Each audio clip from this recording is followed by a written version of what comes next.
Okay, today is Tuesday, July 17th, 2018, and we're at the pre-agenda for the Board of County Commissioners meeting for this afternoon at 2 p.m. And so I'll start off by just announcing that Commissioner Hutchings will do the Pledge of Allegiance this afternoon, and then we'll go through the approval of the agenda here today, and then any changes, and then once that becomes apparent, we will vote on it. And then any amendment in the minutes from July 10th, 2018. So the first item we have on today's pre-agenda is the presentations, and the Community Planning and Economic Development has the fair mascot. Is that, what do we have to, is it Exciting. Exciting, yeah, it's egg sighting. That's the theme for the fair. So your director of the Community Planning and Economic Development, Josh Cummings, will introduce the mascot and do a couple highlights of the fair. And we have a chicken? I'm sure we'll have the whole meal deal this afternoon. Meal deal, okay. And the chicken's name is Henrietta? Henrietta, yeah. Henrietta. In other words, a hen. That's good. And just for everybody's awareness, the fair is open from 1 to 5 August this year, and we look forward to a lot of people visiting the fair. It's absolutely a wonderful event for family, kids, and fun, lots of fun, and all walks of life. And also on Saturday, August 4th, the county commissioners will cook pancakes for the community. So we ask anybody in the community who wants to swing by the fair. I believe we start serving pancakes at 8 in the morning on Saturday, August 4th, and that will be an opportunity to say thank you to the community and their support. I love doing those pancakes. Yep. And my grandkids are going to be out helping too. Yay! Awesome. Yeah. Bring all the kids. That's the best part. So anything else with the fair mascot as far as CPED that you know of? Nope. Nope. Okay, moving on to the next item we have as far as the presentation today is the pretrial services, and they have a proclamation. Mary Ann Clear, she's the director of pretrial services. She'll be here to receive it and comment about pretrial services. For your consideration, commissioners, the week of July 15 through July 21st is the National Pretrial and Probation Week. So we have, we're in the process of preparing a proclamation for your consideration, and Mary Ann Clear will come and have a little presentation as to what this week is all about. Yeah, that's come a long ways, hasn't it, Robin? Pretrial services, and I don't mean to anybody else in the room, but Robin and I have been at the table, and Labanita when things, and Vicki when that was just a mere thought, and here we are now celebrating it, so that's good. And if I may, I think we have seen the positive effects on the jail population as we see it. Yeah, that's good. Any comments about that? No deal. Great. Yep. Yeah. Good progress. Oh my God, I've been in the room when we were down to the numbers, how many pennies we're going to save here and there, and how many people and all that, so it's good. Okay, so the next item we have is the opportunity for the public to address the board. We'll just see who shows up. We encourage everybody to come speak for 3 minutes, and we want to hear from you. So, the next item is the county manager's update, and I'll ask Romero if he has anything he has to. Yeah, I don't have any particular follow-ups from the previous week related to the public testimony. I do, however, will walk the citizens of the public some of the highlights, some of the actions you have taken the last 2 weeks. Okay, sure. And also will highlight the Thurston County Fair as well as the Pancake Breakfast again. Absolutely. And also I will highlight we have implemented a burn ban in the county, which includes all the outdoor burning except for barbecues. Yeah. And this burn ban will be in effect until September 22nd due to the weather conditions. At this point in time. It may be extended. Yes, or maybe shortened, depending if the weather changes. One of the things on your list, do you have the peanut butter and jelly contest thing? I highlighted that last board meeting. Oh, okay. And in fact, I should have been around then. I had the pleasure to present that trophy to the board last week. Should have got a photo of that, so. Do you expect any follow-up or fallout from fireworks? I just received the one email.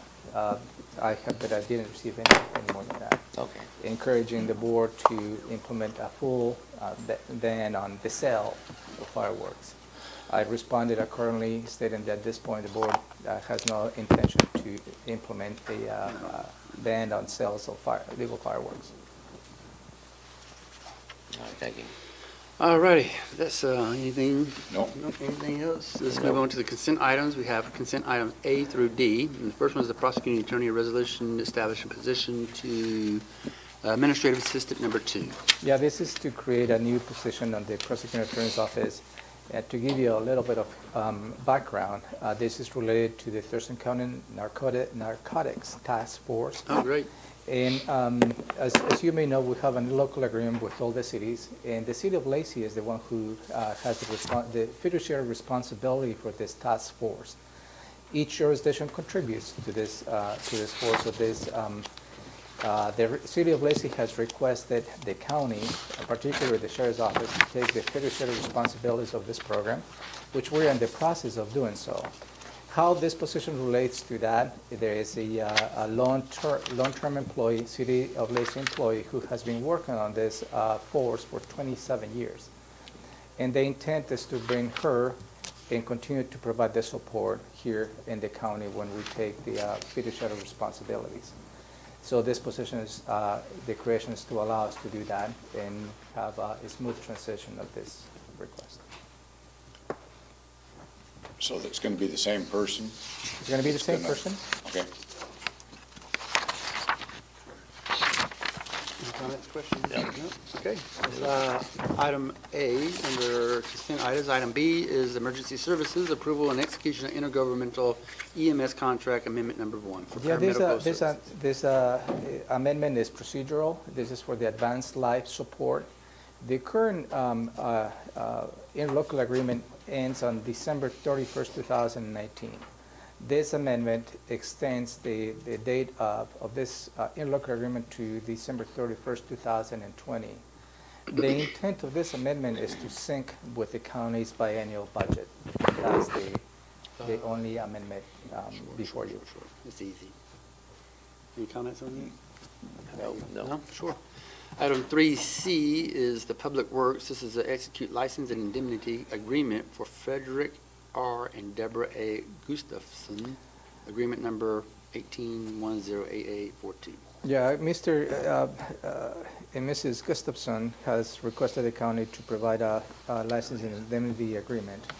As you have approved previous agreements of this matter, to make a difference between what is the indemnity agreement versus a franchise agreement. A franchise agreement is given to an organization, a utility company, to use the county's right-of-way to put a private line, so they have the opportunity to operate within the county's right-of-way at no cost, with the understanding if the county has any need to do any type of improvements on this roadway and the replacement or relocation of those lines are needed, they will be bared at the cost entirely, and the county will not have any financial responsibility. The license and indemnity agreement works the same way, but it's given to individuals. In this particular case, the Gustafsons, they would like to put a private line across the Summit Lake Shore Road, and they own properties on both sides of the road. I believe they're planning to build a home a little bit up from the lake. And they would like to bring this water line in order to accommodate their development. Sure. Any comments or questions about No, no. this? How about you? Anything? No? This is good to go. We're good. So now on 3D, which is the auditor's financial services, the voucher list, and that's already online. Yeah, this is your weekly approval of the voucher list. Okay, I'm moving into department items. Item number 4, which is the Public Health and Social Services, approval of Thurston County Professional Services Agreement with contractors of employment and day services from 07/118 to 6/30/19. So almost a year. So let me take you back a couple of weeks ago Yeah. on June 26, where you took an action to extend the existing contract with the Washington Developmental Disabilities Administration to extend the contract for another year and also increase the amount. By extended 1 year, increase the amount by $5 million, so we have a contract for $10 million to provide services and programs to developmental disabilities citizens, both in Thurston and Mason counties. So this is the next step in the process where you will be awarding the contracts to those providers. They actually make those programs available to those individuals in need. And again, this contract with those providers is from July 1st, 2018 to June 30th, 2019. And Jennifer is here to answer any questions that you may have in terms of specificity of the contract. Any questions or comments from Jennifer No. or anybody? No. Nope. Very Nope. good. Thank you, Jennifer. Thank you, Jennifer. Would you like to add anything? I'm just kidding. Okay, so that concludes 4A. I'm going to move to 4B, which is approval of local solid waste financial assistance agreement with the Department of Ecology for implementation of education and outreach. Chris Hawkins. Yeah, this is an additional grant from the Department of Ecology that is slated to environmental health education and outreach, and this is part of the Child, Family, and Community Wellness Division. And I believe the director is here, that division, if you have any questions.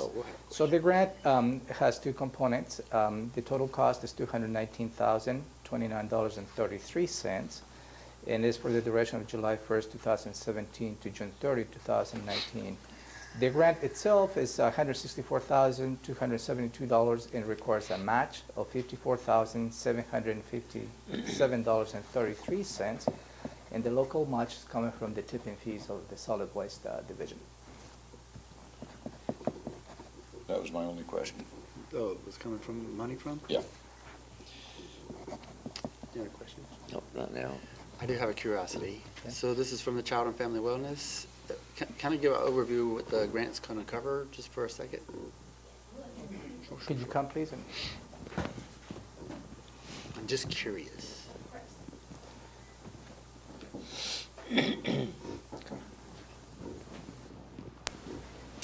Hi, so I'm Jennifer Johnson, and I work in that division, and I've been helping to implement this grant for my entire 17-year career with Thurston County. So not that I expect you to recall this, but sometime earlier this year, I came and gave an overview of what environmental health education looks like, and so that was, we talk about, you do? Okay, Yes. great. Now that you said it that way. Right. So, so this will help us to increase our education. We're looking at some different projects. One of them is to work with one school district to look at the cleaning products and the landscaping products that they're using, and hopefully be able to recommend some safer products for them to use. There's a really incredible program out of Salt Lake City where they removed the harmful cleaning products, and then they were able to look at absenteeism rates for both staff and students decrease. So we're looking at something like that. Of course, being able to mark that sort of result would be over time that this would happen. So that's one of the projects. The other project is helping to pay for something that I'm already doing, which is the retail outreach in the garden centers. In the garden center? Yes, so I go into the garden centers and educate the retail staff about the less toxic products that they have in stock. And that way then they can answer questions for the public when the public comes in and asks, you know, is this safe for my kids? Is this safe for my pets? So it would help to pay for that. It would also pay for childcare outreach. This is a continuation of a program that we have done with this grant in the past, which is to go into childcares and be able to, the first thing that we're looking at is the use of bleach and if they're following state guidelines. So many people don't recognize that there is a different amount of bleach that you use for sanitation and a different amount that you use for disinfection. And so helping to educate people about that. The other thing is that a lot of bleaches have, the concentration has changed. And so the public or even the childcare providers are not necessarily aware of that. So just looking at that, and then that gives us the opportunity to look at other things in the childcare center that we might make recommendations on, such as cleaning products and landscaping products. I think those are the 3 topic areas that this grant Now is we got covering. questions. Of course. Great. Yeah, you do. You mentioned one school district. Is that just because it's going to be a pilot? Or Exactly. Okay. So Yes. it's not one that's worse than the other. Oh, no, that you had it exactly right, Commissioner Edwards. Yes, it will be a pilot project to work with one school district and then hopefully work out any kinks and be able to take it to further school districts. And this is going to be throughout the county, though. I know you're doing it with one school district now, but if it works out, it'll be spread throughout the county if it continues? Yes, that would be our goal. For the pilot program, Jennifer, are you doing anything in concert with the wet center downtown at Lott? Since it's kind of tied to solid waste? Well, it's tied to hazardous waste. Uh-huh. And so we're not doing anything with the Wet Science Center per se, no. Okay. All right, that answers my question, thank you. Sure. I just have a comment for you. Yes, sir. So I just went to the Public Health Conference in New Orleans this past week, and I caught the tail end of a conversation about bleach. I wish I had listened to it more, because it was very interesting. I brought some brochures back and just kind of share with you, Shelley, Liz, or whoever, and just kind of That would be see great. where this goes as far as the whole bleach thing, because it's kind of a emerging topic, how bleach does or doesn't work for you in terms of environmental impact. So Super. I'll share it with you. I'll have my assistant get with you. So. Okay, that sounds great. And I didn't know that. I didn't. It was a fascinating. What little bit I caught was how to not use it in emergency. Like they were using it for when a crisis happens, like an earthquake or whatever. Don't go running to using bleach all the time. And what we find is people aren't using it correctly. You have to if you're going to sanitize a surface, you have to let it air dry. And a lot of times people will just, wipe it off with a wet rag. And so just, lots of little tips that we can share. Anything else? Thank you so much, Jennifer. Okay, you're welcome. Yeah, Thank you so much. You bet. I'll see you this afternoon. You bet. We'll be here. So I'm going to move on to item number, is that all for Public Health and Social Services? Item number 5 is Public Works. Public Works is a request for approval to amend professional services contract with Thurston Regional Planning Council for transportation planning services. Yeah, we currently have a contract with TRPC, the Thurston Regional Council, to provide some support on the transportation element of the comprehensive plan. And as you know, we're moving towards having a comprehensive update of the plan. And this particular request before you increases the amount of this particular contract from $60,000 to $65,000, so an increase of $5,000. This will be covered by the road fund, will not come from the general fund. Any comments or questions No. about this? No. All right. That's answering your question? That answers my question. Nope, I'm fine, thank you. No questions here either, so I'm going to move on to number 6, which is Central Services, a resolution establishing a security camera policy. Yeah, let me take you back to 2017 when the board approved a series of security projects here in the courthouse campus. One of those includes the installation of over 30 cameras, security cameras across the campus. Through that process, you requested to the county manager as well as the director of Central Services to develop a policy as to how the operations of the security cameras should be implemented. You receive a briefing on this draft policy on June 27, 2018, and you did not have any particular questions about the policy, and this is just the action for you to formally approve that policy. That's been run by all the bargaining units and all that. Thank you, Commissioner. Yes, we have, before we had a briefing with the board on June 27, 2018, we reached out to all the offices and departments for their feedback, and also we ended up having a memorandum of understanding with the local union just to make sure we understand what the purpose and intent of the video cameras are for. And legal review? Yep, all that has been in place. But it's been resolved, I mean, it's been agreed to and such with the represented employees. Yeah, all the background work has been completed, and this is just the last step for you. Perfect, okay. Sir. Fantastic. If there are no other items for central services, I'll move on to number 7, which is the commissioners and county managers' items, and this is the adoption of the 2019-2020 Thurston County Strategic Plan. This is the perhaps the last step on somewhat of a long journey that you have participated in the last few months, with all the offices and departments. I was also participating in developing the 2019-2020 Thurston County Strategic Plan.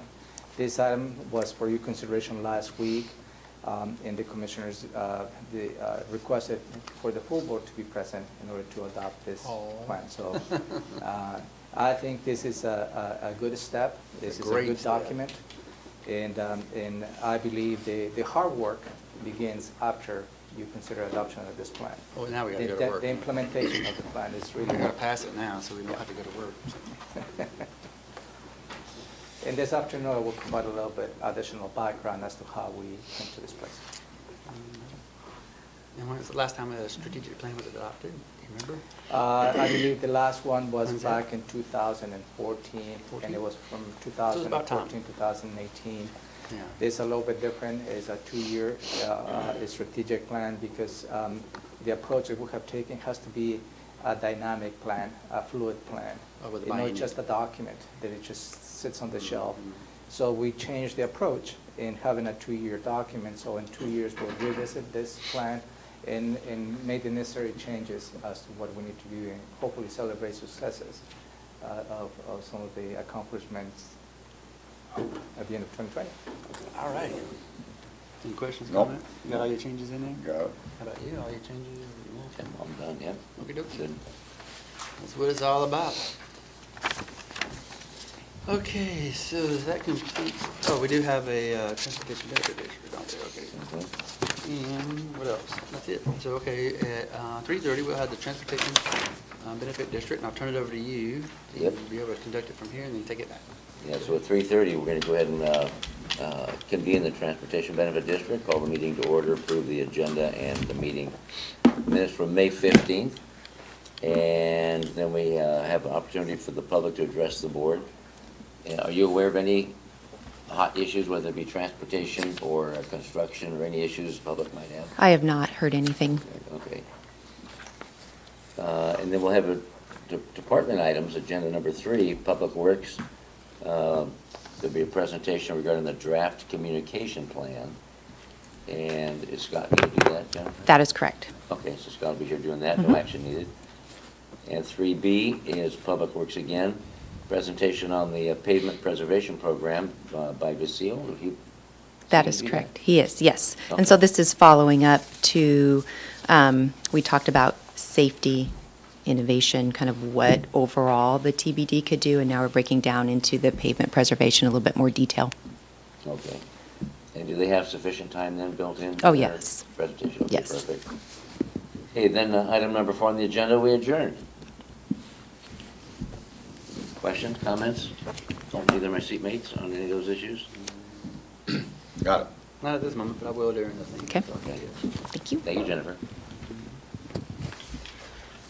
Okey-doke. And so that brings us back to this pre-agenda agenda. Love that. And so at 5:30, we have a public hearing. And the public hearing is the Community Planning and Economic Development on the amendments to Title 14, Buildings and Construction. Yeah, you will hear, Commissioners, you will hear testimony of the proposed changes to Title 14, Building and Construction. Let me walk you through briefly the summary of those proposed amendments. Number 1 is increasing the size of exempt storage buildings in the rural county from 200 square feet to 400 square feet. And subject to further limits such as 1-story heated only for freeze protection and limited storage. Number 2, the amendment will also exempt exterior siding replacement, same size windows, and door replacement requiring no framing modification. Solar panels and replacement of electric forced air heating units and electric water heaters. Also, the expiration time for building permits will be extended from 180 days to 1 year, and extended the time for purchasing and approved plans for 1 year. The amendment also includes amendments to the fire code, including clarification of standards and allowing an administrative waiver for fire flow where the occupancy is no more hazardous than the existing occupancy. And lastly, but not least, is amendment to Chapter 14.38, Development of Special Flood Hazard Areas that are necessary to retain the current Federal Emergency Management Agency Community Rating System Class 2 rating.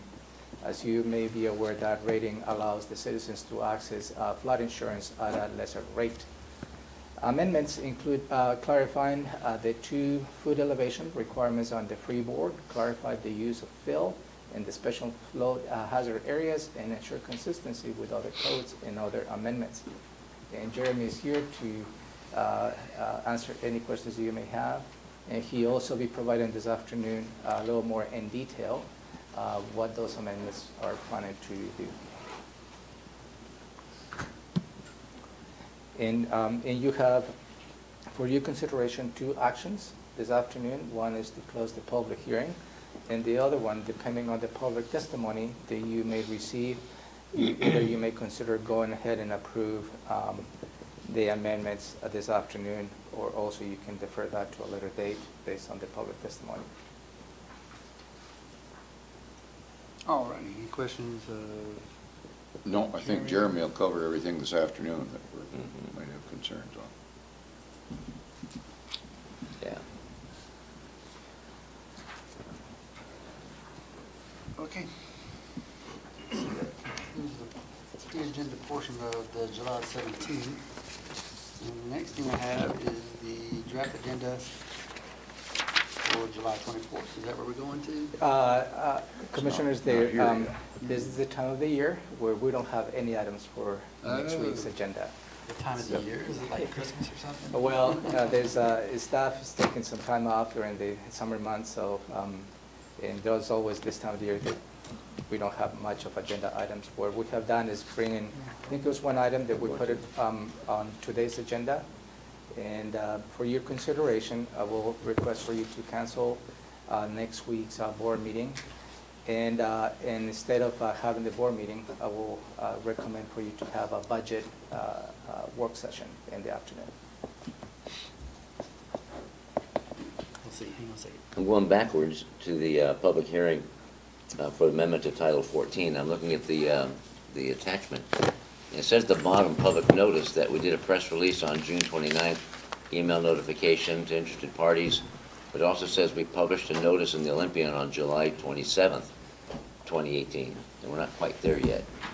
That was an error. It's June 27th, sorry. Oh, okay, I figured it was. I just wanted to be sure I wasn't missing something. No, sorry about that. That's all right. Thank you for the eagle eye, Commissioner. Yes. So now we need to make a decision on July 24th? Work session. Yes, a work session, sure. But it's just on budget? I think it's time to have a larger conversation on some of the budget items. Okay. And we will have in the morning regular agenda setting to review the agenda for the 30, for the next following week. Just curious, where we at on the briefing of the HCP? You have a briefing on this Wednesday. Okay. On the HCP. And I extended that briefing for an hour. Okay, good. And this could be just the first briefing, depending on the comments the commissioners may have. So. Okay, just curious. All right, so we're not going to have a BoCC, formal BoCC on the 24th of July. We'll have it. Sorry? Yeah, we do have a public hearing at 5:30 on that day. Oh. Well, It just it's on our happened. toes. Okay, it's not a problem. And we already did the TBD. So let's move to proclamations and awards. Is there any proclamations or awards? We do. We have a couple of applications that we did receive. The Storm and Surface Water Advisory Board have not received anything else. This is proclamation. Okay, we can do. Oh, I'm sorry. We have one proclamation, that's I'm jumping ahead. All right. I get excited about boards and commissions. We have no awards, we just have the one proclamation today. Okay, sure. And we will have another proclamation coming up in August, and we'll discuss those as I get there. Any proclamations or awards you want to? No, I'm good. Okay, sure. We're going to move on to briefing, public hearing, decisions pending. Open space tax program. Yeah, the board received a briefing on July 11th related to the proposed open space application. Those are available to you. And within that request of application was the Lakemore community, the 21.6 acres related to on the Ken Lake area. You received some public testimony, some residents related to the open space in the previous board meeting, I believe 3 weeks ago or so. The majority of those, the public testimony was in opposition to declare this as an open space. You also received on Thursday, July 12th, an email from Mr. Mahaffey, and I'll give you a copy of that, in which he encouraged you to approve this open space application. Necessary to make a decision today? Thank you, sir. Not necessarily.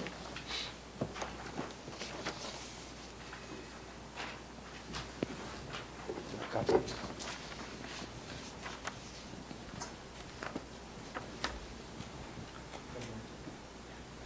And Andrew is here to answer any questions you may have specifically to the applications. They are for your consideration today. I remember we had the, and I'm sorry that Commissioner Blake wasn't here for this last week, being out of state. And one of the questions, or a couple of the questions that we asked was just that. A decision doesn't have to be made today, but is there any time frame that we're bumping up against? There's no specific time frame, nothing official. They did make an application, just with the understanding that anyone has when they make an application that the county will review it and make a decision, but there's no specific timeline. And the planning commission gave a thumbs up? Correct. Staff's recommendation is a thumbs up to Correct. approve it? Mhm. Okay. Again, based on the points in the. Right, yeah, based on the public benefit rating system and analyzing, One, two, and three. the application and how it meets up with those criteria. Got it, okay. So, Go ahead. Since this has been brought to our attention the first time, has there been some adjustment on maybe the trail location to satisfy some of the residents' concerns? I'm hearing yes from folks behind me. I do know that originally when they made an application, there was a certain layout of trail that was proposed. Yes. And there has been some work that's been done out there. They may have moved it further away from those properties that border the open space parcel. But we're not holding them to any specific trail configuration. No, but could we maybe see just maybe the comparison from what it was to what it is? Is that possible? I can look into that, yeah. Yes. Yeah.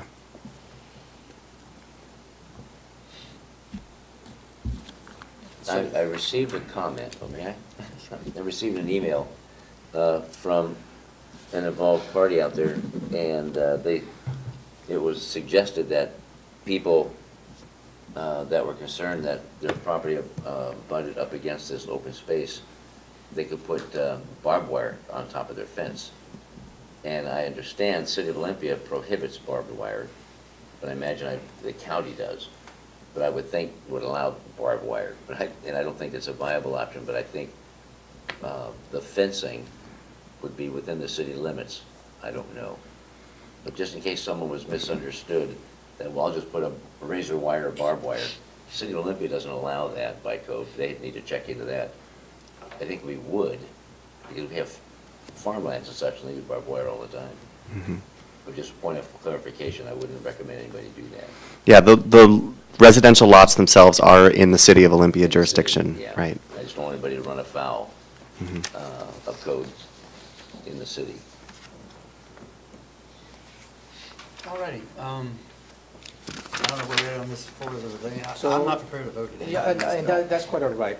The question that, in addition to what Commissioner Edwards requested in terms of what is today versus what is proposing to be in terms of the trail system inside this property, is there anything else the board would like from staff?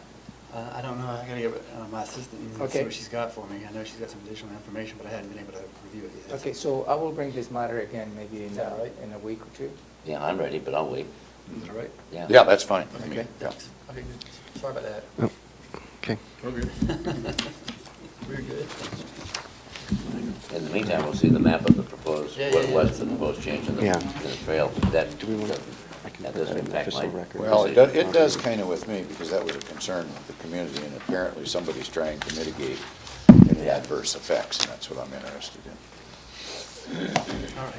Thank you, Andrew and Josh. So we're going to move on to legislative updates and PIO. Is there any legislative stuff? No? If not, we go to PIO. No, just an update. We've been having every so often phone calls with Jennifer Ziegler, Robin and I, so we keep in touch some of the outstanding issues. One that continues to be, as a high priority, continue to work on is the court impact fees. And hopefully we can get to a point of making a logical argument next legislative session to restore and maybe increase the court impact fees to the town. That would be a Yes. high priority. Okay. Anything legislatively? Did Jennifer by any chance mention anything about an activity that took place over in the Yakima area that we're going to be addressing, or is that a different issue to talk So about? I had asked her, you know, you had alluded Yeah. to something before, and I asked her about that, and she said she has your personal email, and will follow up with you that way. Very good, thank Yes. you. Okay, thank you for Wow. putting me in my place. That's Very good. And just for the public, whatever matters discussed on those terms, I will bring it to the full board, just to make sure that everybody's No, understanding. we won't, because it's inappropriate use of county funds. Well, yeah. This was personal, this was personal money. Yeah, okay. I got it. Do you want to give the public your personal email address? Yeah, they've got it. Okay, Thank you for the clarification, Bob. thank you. All right, any PIO stuff? Oh, on the legislative, is it too early to talk about a breakfast in December? No, or- it's never too early. Yeah, And or I think lunch. we can probably start having a conversation, what would you like to have? It seems to me that breakfast is more effective in terms of availability of individuals. I know there's a little bit early for some, but it has been successful in the last 2 years, at least from my point of view. Yeah. But certainly whatever the board wishes to have, we can start Is organizing that what you that. want? Yes, yeah. No, I think it's worth it. All right, we're Let's going do with it. breakfast. You bet. Breakfast it is. You like the quiche. Quiche it in the family. So I'll start working with your assistants to start developing the program and at least some dates. Sure. And usually we host that in December, just before the Christmas break. That's right. Hopefully we can accomplish. But there's that. enough legislative items to talk about. Gosh, yeah. Are we going to be talking about setting priorities at some time? Like, I take it we're going to be interested in promoting 2006? Yes, the priorities as we get a little bit closer into the fall, we'll bring that. And the legislative breakfast will be the unveiling of the Thurston County priorities to the legislative, Okay. Okay. to legislators. PIO? Yes, good morning. Just a few updates. Last week, I sat on a panel. It was a webinar-based, so I didn't have to travel anywhere. And I talked about how we're using the OpenGov platform to create an engaging budgeting process. Some highlights include that we had 162 budgets submitted, the tools we used to reach out to the community and spread the word, and making sure you plain talk and use graphics to kind of help tell the story and make it more digestible about what the budget process looks like. Had some good feedback from that. I've had some questions submitted from around the county, around the country that I'm following up on now. So a lot of curiosity about how we use that. So I think we're doing good with it. On social media, yes. I'd like to connect with you later on. Yes, that'd be great. I actually have some questions I'd like to run by you. So, on social media, we're at 3,585 likes on Facebook. That's 112 new likes between June 9th and July 16th. So we're seeing some substantial growth there. Twitter, 4,688. Instagram is 757, and YouTube is 79. As a reminder, we have some goals that we want to reach by the end of the year: 5,000 for Facebook, 6,000 for Twitter, 1,000 for Instagram, and 100 for YouTube. So we're on a pretty good trajectory for that. Very good. Yesterday, I worked with Josh Cummings on the Burn Ban news release. We got that out about 3 p.m. And I've seen that run in some local papers and also on the radio. So the word's getting out about that. And then coverage at the 100-point groundbreaking. I posted some photos to Facebook last night. I'm working on a couple more things. I'm working on a news release and a story for the county news page. I'm also be putting together a short video for social media, and then for the county news page story, we're going to send out through our new email distribution list, which currently has about 68 subscribers. So doing pretty good there. So we'll get the word out about that this week. Yes. He has a question. Jennifer Walker put out a video yesterday, and I hope she sent it to all three of you or everybody here. Yeah, she did. Of the coho. The that little that coho, fish. yeah. That was dadgum cool. I didn't see Is that making it to YouTube or hooking up with your story or our story? Yes, I got with Trevin, who is working on the Fish Passage Barrier projects, and he sent me that video. It's really, I was moved by that. That was pretty cool.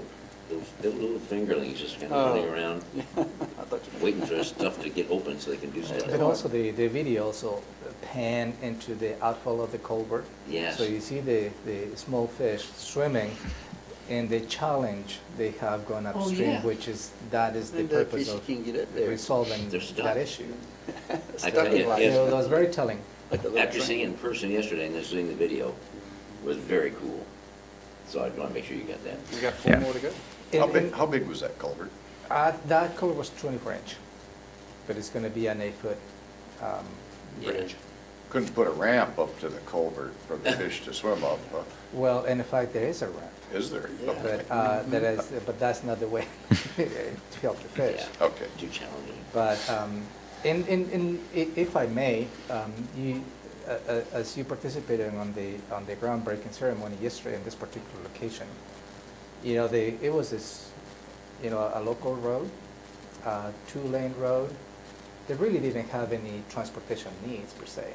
And if you drive through it, you really miss that it's even a culvert That's right. in that You spot. wouldn't know. But taking a closer look as to how important it is to do the fish removal and actually open up fish habitat, that's right on point of what you have supported in terms of allocating $3 to be purposely addressing that program. And yesterday, I believe there was evident of that. Not necessarily we need to have a transportation project to address as a secondary activity the fish barriers. But you have taken the lead in terms of addressing the fish barriers as a high priority in the county. And we submitted a letter to the editor clarifying to the editorial board as to where the leadership is in this area, clarifying the leadership on fish removal barriers is here in Thurston County. Hopefully that is published soon. And hopefully there was some mention how even the Squaxin tribe recognizes us as a leader in this and a partnership and a neighbor, and that this is our second time in dealing with 2 environmental issues, the Falls Park, the Chutes Falls Park, and this, and then 4 more to go. So. And we're going to drop a news release, I believe, Yes. related to the groundbreaking, where we're going to be highlighting the partnership with the Squaxins. Yes. And elevating the whole affair was having our Squaxin partners there on site hunters for that.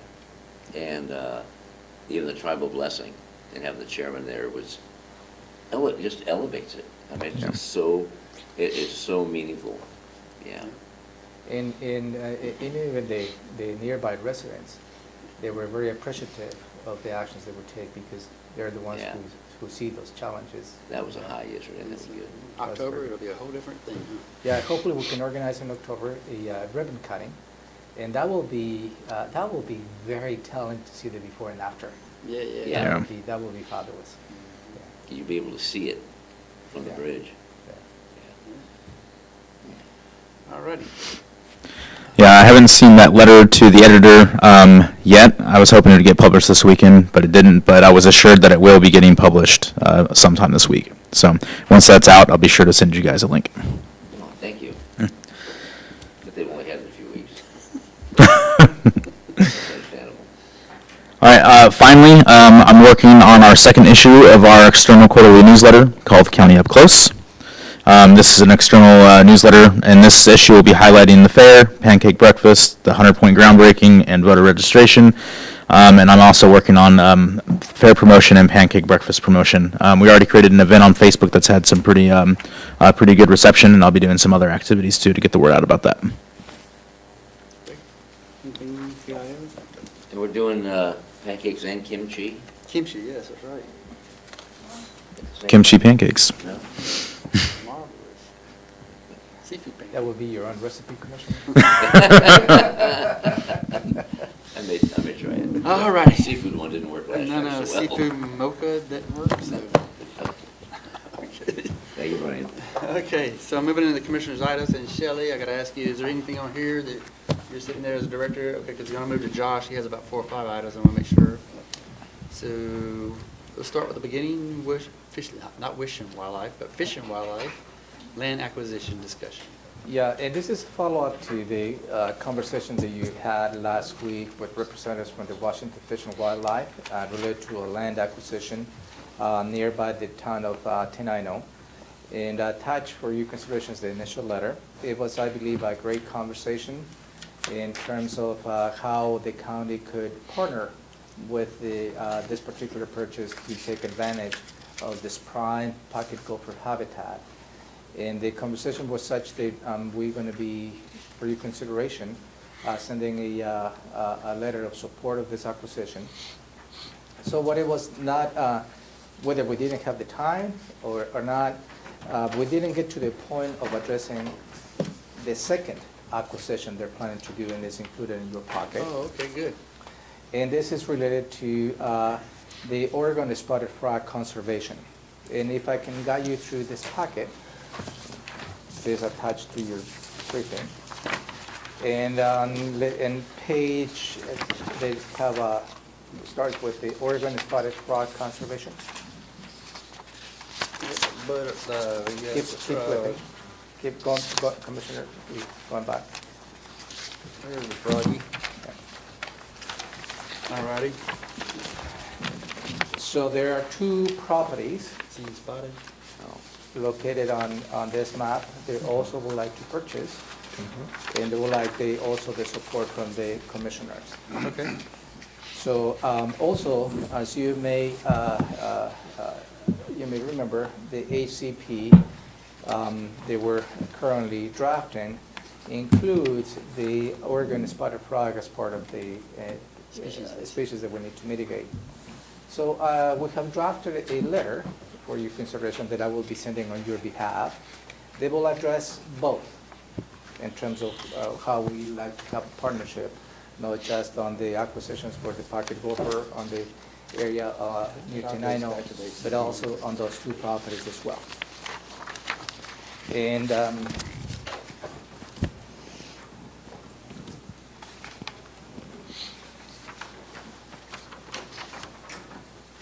Thanks, sir.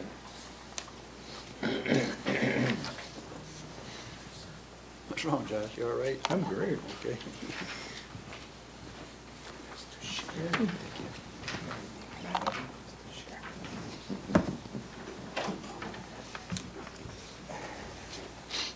So the punchline of the story of this letter, if I may, I'll take you to the last paragraph of the first page.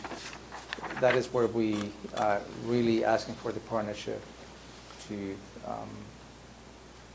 with Washington Fish Wildlife. Yep. Are you, any comments or questions on it? Well, I've just seen it, so. Okay, sure. I'm not trying to rush you.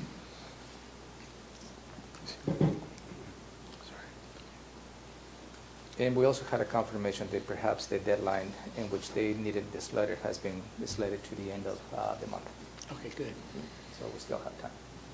Don't like missing deadlines.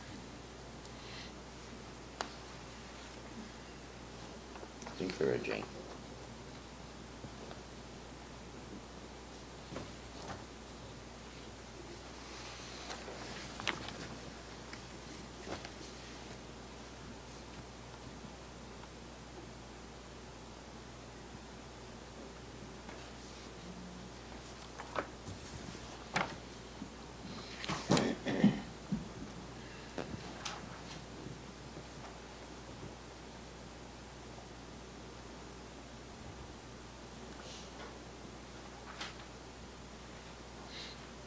The Oregon spotted We're not deciding on anything here with this today. Yeah, I'm gonna read this and digest it. frog. Okay. I would refer back to that one paragraph that you said was kind of the punchline, if you will. And with the opportunity to explore a plan for mitigation credits on these properties, I would like them to know that we're interested in partnering on the purchase so that we can have that possible mitigation. I mean, I'd like it in black and white that we've got money and we're looking actively at purchasing property in conjunction with them. For our benefit and. For our benefit. And their Yeah, benefit. yeah, so, Sure. so both entities would participate and benefit. We explored that particular option, and let me give you my perspective. I think at this point it will be too premature to put ourselves in a financial partnership with them without knowing whether this application is going to be successful. Because as you may recall through the presentation, they need to go through a scoring criteria. And depending on the evaluation, because right now they don't have an actual Right. appraisal as Appraisal. to how much this property is going to be. We need to look at that. And it was a portion of this larger acquisition that perhaps we can benefit from this acquisition in terms of credits. So my suggestion to you will be just to keep it at a high level, see how this application goes through it, and then we really start talking the level of partnership the county may have after they're successful in getting this application above the funding level. I don't want to get into the dollar amount per se, but I still think Conceptually. that we need to have something in there that kind of, conceptually promotes that we are willing to expend county tax dollars. Just a future partnership. As a future partnership. I mean, Whatever that might entail. We don't need to get into any detail, but I want them to know, so they don't say later on, well, we didn't know what you meant by that. I want them to know. You don't want to miss opportunity. That's right. We don't want to miss out on this. But we understand those details, right? Yep. Is that- Maybe just adding, including financial participation. Just I think future that, I partnership. think that might do it, yeah. Yeah. So without committing specific. Nothing yeah. detailed, but let them know that we, That's a good point. Substantial financial, I'd say. Well, the substantial is Yeah. in the eyes of the beholder. In the eyes of the beholder. Well, I just want them to know that we're very interested in participating. And Dr. Barnett. They might think we're gonna do $1 billion, huh? Instead of $1 million? Yeah. I still struggle with the loss of 3 zeros at the end of Okay. every number I deal with. okay, So I will add that, just a tad, Yeah. yeah, I agree with you. including financial participation. I think that will address you. Yep. All right. All right. And I will send that on your Good. behalf today. Short. What'd you say? Today, I will send that letter on your behalf, hopefully today. does it need to go today? Oh, you're saying, okay, sure. I don't know, Bud said you're gonna read it later. I'm What's gonna the read age? Well, you're gonna add that. and you're gonna add that into it. Does that suffice? I mean, you said the deadline is not, you know, can you at least let us take a look at it? And Oh, you want say- to look at it again? Well, I haven't read it. I just That's looked it fine. over. That's fine. It's pretty Yeah, important stuff we're dealing with. I'll make the here. revisions and circulate a revised draft for your review again. Okay. Yep. All right. I'm just looking for the signed copy for me, so I can brag about it. Anything else? No. All right, we're gonna move on. The next one is City of, Okay, I have one other issue. I see that the county manager was gonna sign that. Do we want the board, the chair of the board to sign that? Either way, whatever is your preference. Doesn't matter to me. Well, It really doesn't. I think it's worth doing, but that's not my call. it is your call. Well, no, however you want to. It's your What, call. what is your rationale for that, Gary? Well, the chair of the board is the elected official for the county board and speak for the board. I mean, I'm not saying the county manager does not, but it maybe elevates the commitment. I don't know. That's all I'm talking about. Just I want to make sure they know we are doggone interested. From here on out, duke it out. Okay. Just give me a coin, I'll flip it, because that doesn't matter to me who signs that. We'll talk it through. It really is easy to change, whatever it is the pleasure of the board. Okay. That's easy peasy stuff. Yeah. Let's move to City of Tumwater proposed annexation review. They want more land. From my point of view, bottom line up front, Yeah, what's the bluff? this is a good annexation. I think the city of Tumwater is going to strategically annexing the islands within the city boundaries. And this is yet another example of annexing an island that is located southwest of the, actually it's northeast, The sap road. northwest. Oh, south. I don't mind, south is one there, though, do you? It's northwest of the. Where are you looking at? This, Which one? do we Sap have? Road area, this Sap Road. Okay. Northwest. I do. And you're going to stump me one So of these times. it is located southwest of the I-5-101 interchange. Done it. Nice. 41 acres. I have a bigger problem with it if it's not. It is.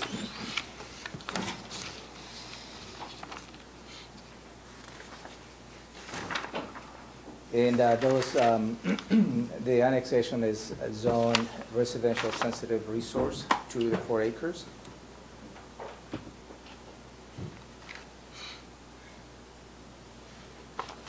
And this is the typical island in the county owns, so.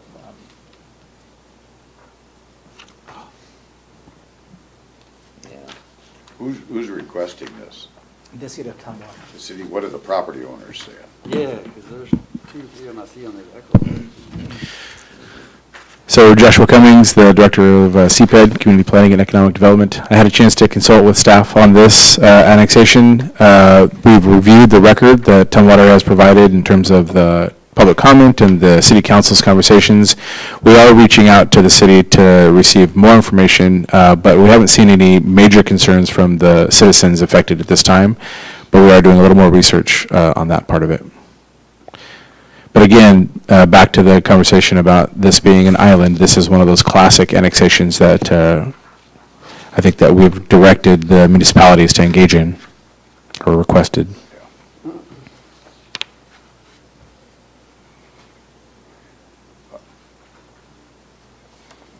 I would appreciate your interaction with those property owners and then hear back what they have to say about it, even though we do want to probably Yeah. move ahead. I I'd want like it. to see, I don't want island either, but I don't want to go forward out there. Okay. yeah, that's my concern. And that's in process. We'll do it.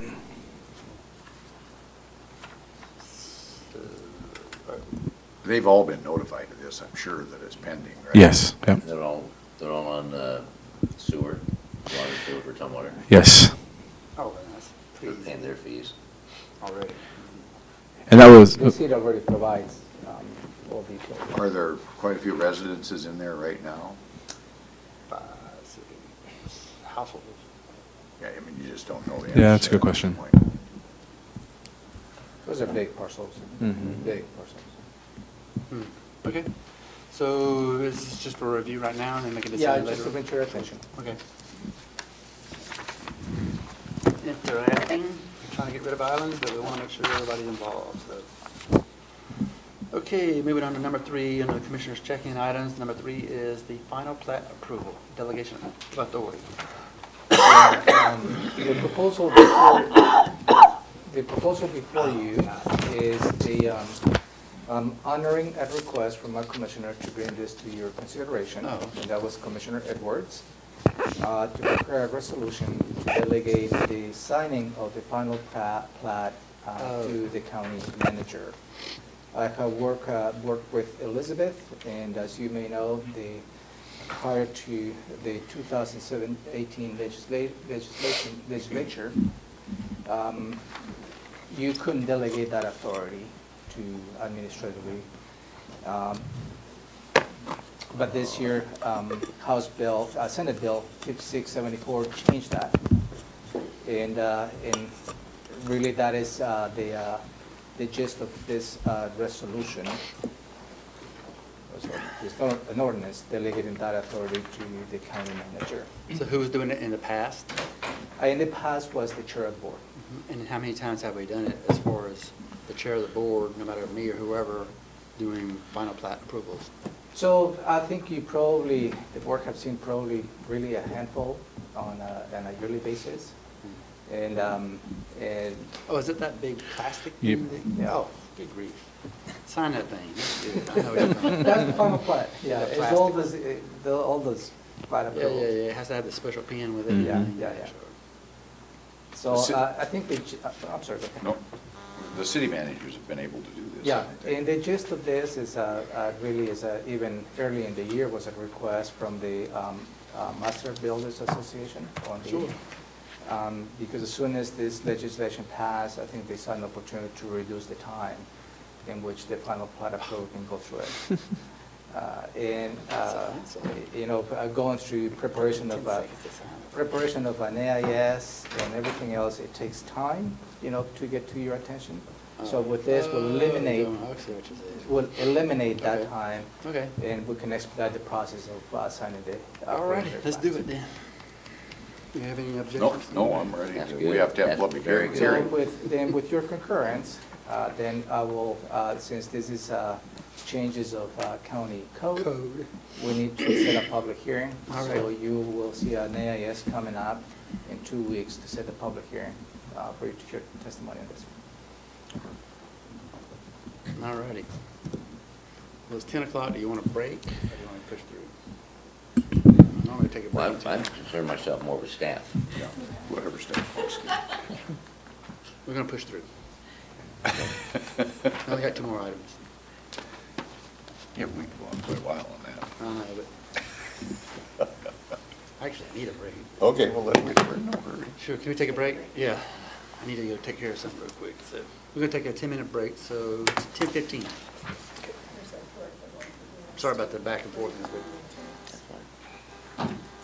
Brian, do you turn the thing video off? To 10:15?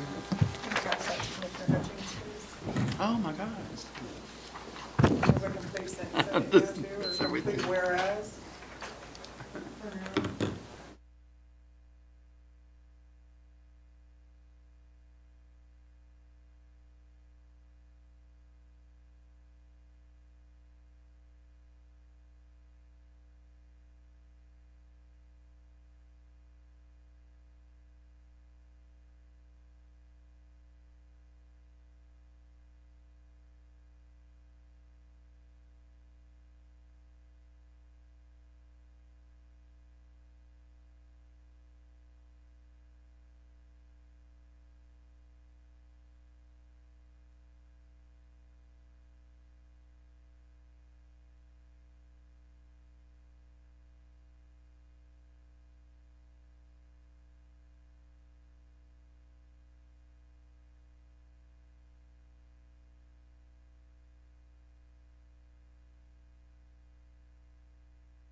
Next item we have, continuing along with the agenda, is item number 4, the TCAM update. It's a professional contract discussion. Yes, thank you, Commissioners. The TCAM, as we know, is the Thurston County Administrative Manual. It includes all the policies and procedures as to how the whole county operates in terms of personnel matters and so on and so forth. Certainly, this has been updated here and there, but it requires really a large effort to go ahead and put an update just to bring all those policies up to date. So Robin is going to walk you through a proposal as to how we can accomplish that objective. Okay. So we have 3 major challenges when it comes to county policies. The first one is that they are badly out of date. Many of them written before I joined the county in 2010. And there have been law changes and best practice changes that would require that we go through and update quite a few of our policies. And we really don't have the manpower to do that. The second challenge with them is that they are spread out in many different documents. So here, you need this one, not that one, I'll trade you. There are at least 5 policy manuals that I'm aware of. The major one, County Administrative Manual. There's also the Human Resource Policy Manual, the IT Policy Manual, the Financial Services Policy Manual.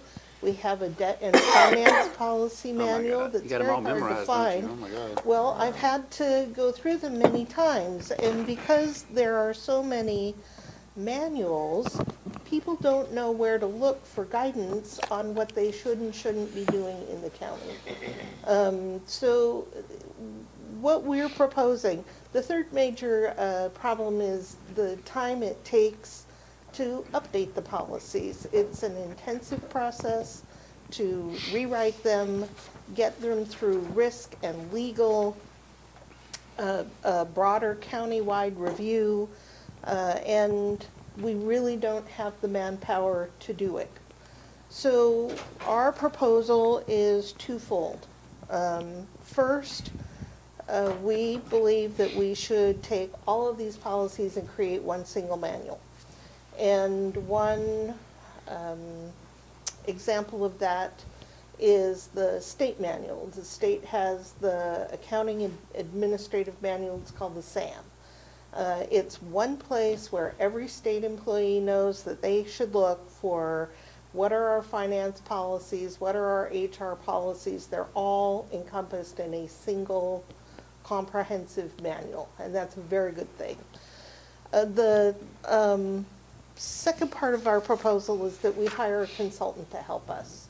So much like Shelley did in public health, we brought in Stellar Associates, and they were instrumental in going through the public health policies and updating those, helping Shelley to update those to where they're current and relevant and can be implemented. That was timely, wasn't it? Oh, yes, and we need that county-wide. Part of the conversation that Romero and I have been having with the rest of the Fiscal Management Committee, the FMC in the county, and you'll remember that the FMC is the county manager, the county auditor, and the county treasurer. We've been going around in circles about certain policies. Is it a policy? Is it a procedure? Who has the authority to make changes? And it comes down to that the Board of County Commissioners enacts county-wide policy. And then the subject matter experts, like HR or IT or finance, we write the procedure that goes with that policy. But the board needs to enact county policies in accordance with state law.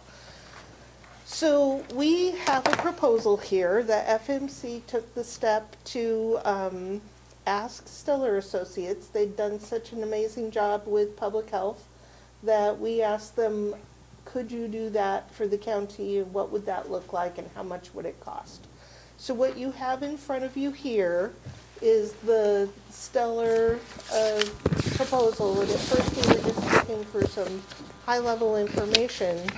But having looked at this recommendation and had the discussion with the, so the FMC actually invited Melanie Roberts of Stellar Associates in and had a conversation with her. The FMC recommends to the Board of County Commissioners that we hire Stellar and have them help us consolidate and update our policies. So the cost is $66,000, and what you see on the flip side is a proposal for how to break that out and be able to afford that. But before we flip it over, the basic components of the work that would be done would be for the principals of Stellar Associates. Their names are Melanie and Julie. So Melanie and Julie would have a kickoff meeting with key stakeholders. We would form a team across the county to work with them to update our policies. They wouldn't be doing all the work. They'd have a team to provide feedback and guidance. They've already got a lot of the knowledge necessary to do the update because of the research they did when they were working with public health. So they've got a kind of a head start on this. That brings the cost down and makes it very reasonable. But they would work with a team in the county. They'd create the framework for the overall policy. That first phase of the project would cost about $26,000. And then in the second phase, they've given us an estimate of about 15 hours per policy. So if we were to choose our 10 most important policies for them to assist us with, that would be the next $40,000 of the contract. So that's their proposal, and then how we pay for it, I've given you 3 options. We could pay the entire thing from general fund, but we don't have to. You know We can somebody would allocate it. complain about that, don't you? I know that a lot of people would complain about that, including myself. I wouldn't do that. It's just an Okay. option. We certainly don't have to do that because policies are countywide and it affects everything we do. So we could allocate based on budget. I think that's the right way to allocate this. One option is to allocate to every office and department based on how much budget they have. But the third option, and this is the one that I'm recommending to you, is we allocate the cost to our major funds. And I've described a major fund as a fund that has a budget above $1 million. And it excludes our debt service and utility accounts. So what you see here is the complicated worksheet on how to break it down, but really there's an arrow pointing at 2018. You see that the cost to the general fund would be just under $10,000. We could absorb that this year. And also you'll see that the cost is divided between 2018 and 2019. This project would take almost a year to complete, to have a comprehensive updated policy manual. So the first in this year would be about $26,000. $10,000 of that would be general fund. We would pay it out of non-departmental. I believe we could absorb that. You see how the rest of the costs are distributed across the various departments. And then next year, maybe you consider putting in the budget, or maybe we absorb it next year too. But this is the proposal for how we get to an updated manual that's much easier and cleaner and straightforward for our employees. You got questions, Gary? Is public health already done because they had worked over in that arena to start with, so that's finished, that portion of it? Turn it over. So they, Three things. for their internal policies that apply only to public health. Yeah. Yes, that work has been pretty much completed. I'm not quite sure where Shelley is at on approving the policies that Melanie and Julie wrote for her, but that work's pretty much done. Those are their internal to her department policies. They would still pay a share of the county-wide policy update. Okay. And legal, we're okay having a contract with those folks without going out for a bid and all that? This is a professional service, and the board has the authority to waive RFP for a professional services contract. The reason that I would propose that you do that is the work that they have done where they're already very familiar with our county policies. Okay. It would cost substantially more for someone to do that research again. Okay, looks like you outthought me on that. Yeah, I've got like 4 questions. Number one, you listed 3 challenges. The out-of-date, numerous various documents, 5 manuals and such. What was the 3rd challenge? That we don't have the manpower to update it in staffing. a timely manner, yeah. Thank you. And so then that takes care of that. Number 2, so when you consolidate all these into one big giant master manual, the separate ones will have their own chapter. It'll be easy to navigate through. Yes. Okay, and then, It also, I would say that it also reduces duplication. So like in the redundancy. TCAM and the finance manual, it's not uncommon for like travel. You see travel in both. People don't know which one to look at, or they look at one and they think they've got it covered. They're surprised by something that's in the other one.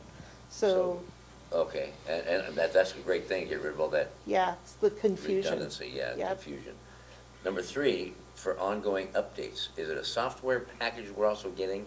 So that if you go to a manual or a chapter within this big book, and it's 14.2.3, and now there's an amendment a year down the road for renumbering everything, is there an easy way to go back in and change the numbering? Is it software that we're buying that we can No. keep on going No, and updating? we're buying the writing, the writing Buying of the them. Yeah, content. yeah, the content. Yeah, but you not understand the- what I'm saying, 'cause it bumps all the Yeah. numbering out when you add something in the middle. Yeah, but there are ways to manage that. People who are familiar with policy manuals know how to manage the numbering.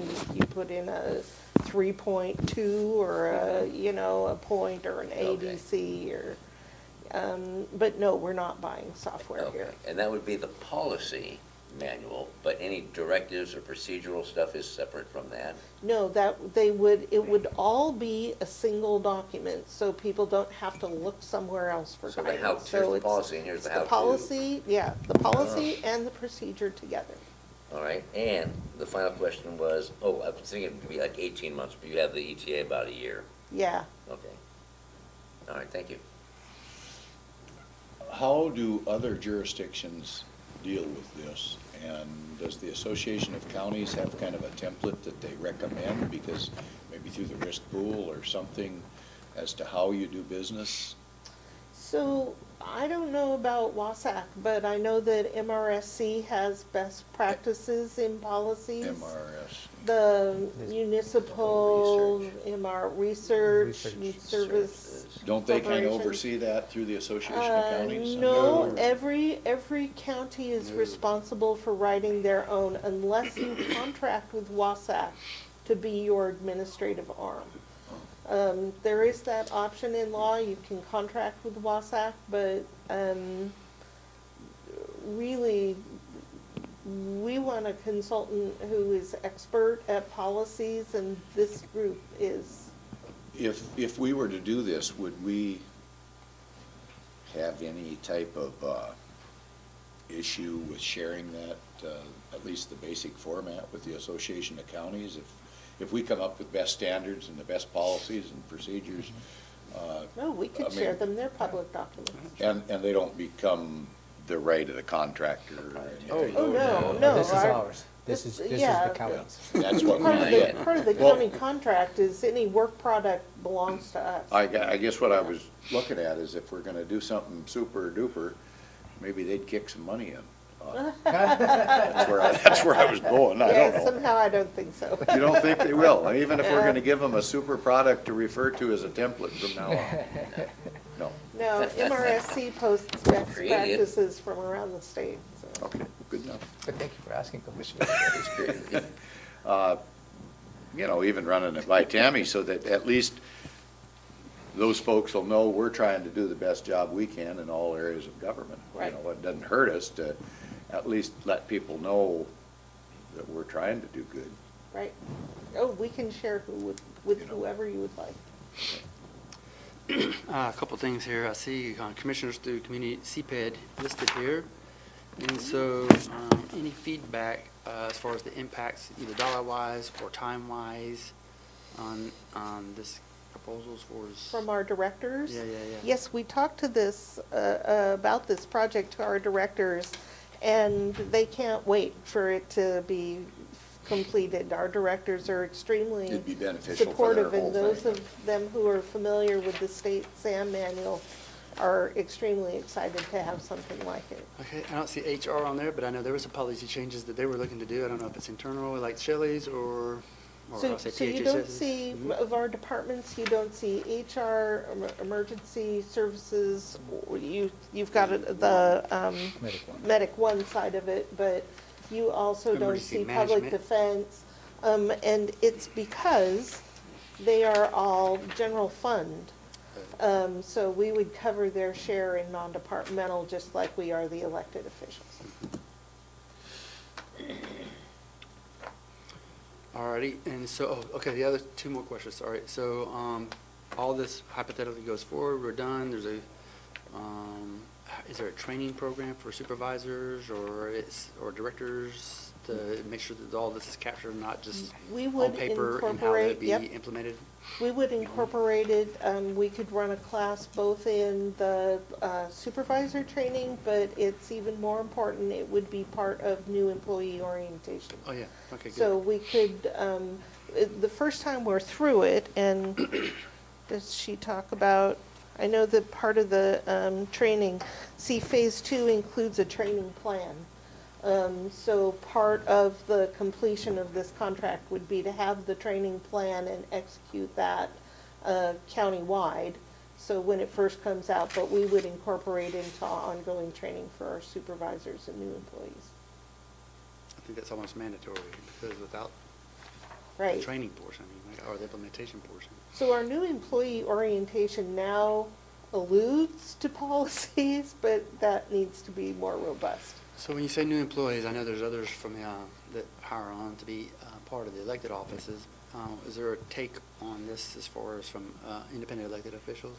We have not rolled this out to the other elected officials other than Jeff and Mary, who support it as part of the FNC. Treasurer and auditor? Yep. Don't all the new employees take the class, or the introduction class? But that's my point. Oh, yeah, is that all they'll of be them. taking it, but theirs is all for directors here, but I would want the independent elected officials, and I heard you just mentioned two, but I would want others to have some sort of feedback. These are countywide policies, and we would not enact them without the input of the other elected They will officials. be involved in the review process. The only reason that you don't see the elected officials listed here is this is a budget allocation Sure, method. for us, yeah. And they're all in here. I got you. Every employee. Just want to make sure I know the scope of the entire. Right, no, we're talking all employees countywide, we're From the not last hire to excluding the anyone. last retired. Yep, first to last. That's what I And, thought. and the elected offices will be part of the review process Yes. before you Good. consider approving Sure, those sure. policies. Okay, just want to make sure we got the whole family Yep. together. Yep, everyone. Even if there's a disagreement, I want everybody there. Right. I understand you've used, or we've used this firm before. And my question is, our policies have been here forever, and they've been in stacks forever. And the company or the contractors, consultants that we'd be hiring, I don't know how long they've been in business, I don't know how long they're gonna remain in business, but are they bringing us just something that we can take our current manuals in the state they're in and make them work, or are they bringing the best policy and procedure type manual to the forefront, or are they just gonna organize our junk for us? So they're familiar with best practices around not only our state, but around the country. One of the things that we saw with Shelley is they not only updated those things she had, but they made recommendations when she had things she didn't need to get rid of, ways to streamline, and also talk to her about where her gaps were in policy and things she didn't have that she needed. So I believe that this firm brings best practice and knowledge Okay. to the product. They're just not gonna consolidate our stuff for it and say, here's your package. Nope, they could have done that, and we asked them, that's why you see a two-phase approach here. Right, We yeah. asked them, what would it cost if all you did was create a framework for what we currently have, and we continue to slog through them ourselves, and then what would it cost for you to help the slogging go faster? Okay. So that's phase one and phase two. All right, thank you. So yeah, one more question. How is all this tied to being more digitized and automated and I don't want to go back the other way as far as binders? Just looking for the modernization. Right. Our current policy manuals are all online, and the consolidated manual would be online. Mhm. Right now, they're, I believe, in a SharePoint platform. Yeah. So if the county should move to some other platform, Like a web this base. would convert. It could. I want it Yeah. to be a web. Okay. And we have to keep the old policies online as well, I would believe. At least we'd have to keep them anyway. You have to keep a certain archive. Yes, yeah. But yeah, so we know what it was when people did certain things, but. Right, when they were hired on, this is the policy it worked under. Right, but we could archive them in numerous ways. Okay. Anything else, Gary? Yeah, I thought I had one other thing, but it's not on that topic. I'm good with this. All right, so something to consider. Right, so. Would you like to provide direction for I think we for us ought to to. go ahead and implement this plan? The whole 66,000? Is that what it is, or more? Yeah, over Yeah, a we're- period of 2 years. Yeah. Well, I would want to do the whole thing if I'm going to do it. I'm Not phase sorry. one. But 10 out of the general fund. Mm, 10,000 this year from the general fund and another 14,000 next year. Yeah, and the 66,000 Out of is the for 66. two Right. phases for the whole thing. It's about a third is from the general fund. That's about right. So if it's okay with you, I'll put a contract on a future AIS. Today's Tuesday. Don't we wait till Thursday to make a decision? That's fine. Yeah, sure. Just in case something else. Yep. The Yep. public sees it, whatever. Just want to make sure we get captured. Yep. Is that all right? Yes. That's fine. I'd be happy waiting till next Tuesday. Oh, and you do have agenda settings, so we could certainly put it on. I'll just but- take the 24-hour period to cool off and, think about it. If there's something Great. that comes up, that's all. All right, thank you. There's no showstoppers as I know it. I'm just trying to. Well, I think that a lot of us are pretty excited to get not only our policies updated, but also Oh my God, yes. consolidated. We need it badly. It's Yeah. almost like kind of an accreditation thing, only It a really bit simpler, is. huh? Why don't we do a Yeah. session next week? There's no meeting next week. Mhm. Why? I missed that. No agenda items. There's no. No, agenda's just black, We're having a work session. black, oh, Yeah. okay. You're gonna Hasn't be- changed on my calendar yet. You're so gonna be I- right here. Wait a minute. Then we have a hearing that night, public hearing. Yeah, that night. 5:30. So, and we'll schedule a budget follow-up in the afternoon. Thank you. Speaking of, number 5 is the Commissioner's Budget Priorities Discussion.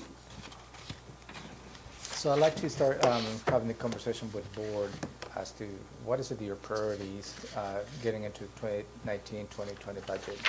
As an example, you receive a letter from the Visitors and Convention Bureau that I shared with you last week, where they, first of all, they're very appreciative of the contributions from the board of $30,000 both in 2017 and 2018. And also they're requesting an additional $15,000 for 2019 and 2020.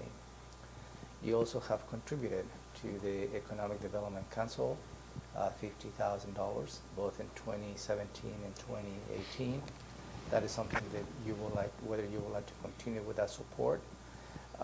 You will also have hired Jennifer Ziegler to provide, legislative support for the county's priorities, whether you'd like to continue to do that. So I'd just like to start engaging that conversation from your perspective as to, what else from your priorities that you would like to support in 2019. And again, this is just the beginning of the conversation. You will have to, obviously take an action when you review in more detail the budget in the fall. But at least we can probably start building a context as to how that all the many different priorities will have an impact or not. And when you have a global perspective in the fall, then you start making a little more detailed decisions. But at least giving us from staff level a direction what is it that you'd like to see. So part of this, what we're going to do this morning is a brainstorm of, I think, Bud, you called it the shopping list. Oh, I like the In shopping the list. past, I've called it a wish list. And I would encourage you I'm going to get up and record what your ideas are, but I would encourage you to think about the new strategic plan that we're just about to enact. Think about where you would like to see the county 2 to 5 years from now, and what kind of things we could fund today that would move us in that direction. And these can be from the smallest of things to the biggest of things. And when I would do an analogy of this to when my kids were young, I encouraged them to create a wish list for birthdays or Christmas. And the deal I had with them is, you tell me the kind of things that you would like to have, with absolutely no guarantee of getting any of them, but I'd like to know the things that you'd like to have. One daughter would ask for the latest book that she'd like to read, and one daughter asked for a TV for her bedroom, which she never got, by the way, but it's that kind of a broad thing. So you should think about things anywhere from additional money for the VCB to the big culvert type projects. And So are you going to be the mom that tells us no? No, you will tell yourself. you'll monitor yourselves. This is the wishing time. I'm not asking for the TV. And what we do with it is then Romero and I will work the list. Okay, good. We'll That's a fair come deal. back to I get to work the you. list. Right. You will tell yourself whether you can afford it or not. Oh, good. Right, at the end of the day, you do have to enact a budget, so no Santa Claus for the county. Well, if But your daughter would have changed her mind, if you said, you want a TV, you have to pay for it, she would have adjusted her list. yeah, I'm sure. no, it was in that other was words, the the same deal, and way. they knew they were pretty savvy little kids, but. Transistor radio. But it's that kind of a range that I'd like you. Don't limit your thinking, and don't, for the moment, don't think about what we have and what we don't have, because part of what we can do is, if we know that the direction that the board wants to go in, we can start to get creative, and we can talk to the directors and other elected officials to possibly put something together for your consideration this fall. But if we don't have this conversation, there may be some very creative things that would never come before you. Okay. So let's, You need a minute to draw? I don't need to draw. What I need I like is drawing. for you guys to, these things are a pain, and I have nothing it in to your pocket. clip it to. Oh. No You have a pockets pocket? in Oh, there this. you got a pocket Oh. right there of some kind. Is that No, actually a the pocket? advantage It's is- not a It's a real faux pocket. pocket. It's one of Looks like a those pocket. fake It's a pockets. faux pocket. The Yeah. advantages of a What do you say, whiteboard, a full packet? Yeah. the advantage of a whiteboard over a chalkboard, they're remarkable. That's funny. Remarkable, okay. I make Okay. me laugh. We're gonna hope that these pens actually work. Remarkable. So, You can use it. I am going to use it. That was great. good. That was good. That is so cool. okay. What are the kinds of things that you would like to Oh, consider my God, we gotta this do that fall? right now? Yeah, One- that's one what by we're doing one, or now. spit them out, or what, how do you want to do Just throw this? ide- I've got a if list you already. just Yeah, throw ideas good, there. good. So start. The Did you know the there's- big global issue or heading would be like environmental or conservation, how, probably environmental, I'm guessing would be the better word for it, which means the HCP, which means fish, culverts, the habitat. Let her write it. No, hurry up, Robin. Fish habitat? Uh-huh. Get you know this fish stuff and butterfly and froggy stuff. Parks, to include trails, So what about parks? More parks? at least more park staff to maintain what we have. I don't think we need to buy more at this point in So time. your idea is funding parks maintenance? Yes. Okay, Let's make their staff's jobs easier, and perhaps that could add amenities to our parks to make them more attractive. You need a new marker? I would love a better marker. Markers, put markers Yeah. on Put there, markers, yeah. I tend to buy my own markers. I have a whole rainbow of them in my office, but But it's also, parks and trails. I'm guessing that you don't have to hook them together, but you can if you wish, as long as you get trails and trail so maintenance, extending the trail like the gateway all the way down. there's and- something specific. So And Tenino all the way through to Pecota and Ex- beyond. extending our trails. I'm almost done. Thank you. 2 more and I'll be done for a moment.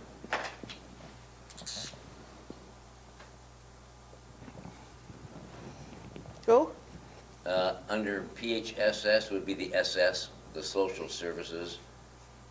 I want to be sure the mommies and the babies and the families and all that type of stuff, those folks have sufficient funding to deliver social services to our citizenry. So let's get a little more specific. What would that look like? NFP. NFP, nurse family. Increase NFP? So it will be And I more, don't- more nurses? Perhaps, I would ask Okay. the professionals, what is it you need to deliver more services? What are we not delivering that we should or could deliver? You need That we one. can't just because of This is super preventive.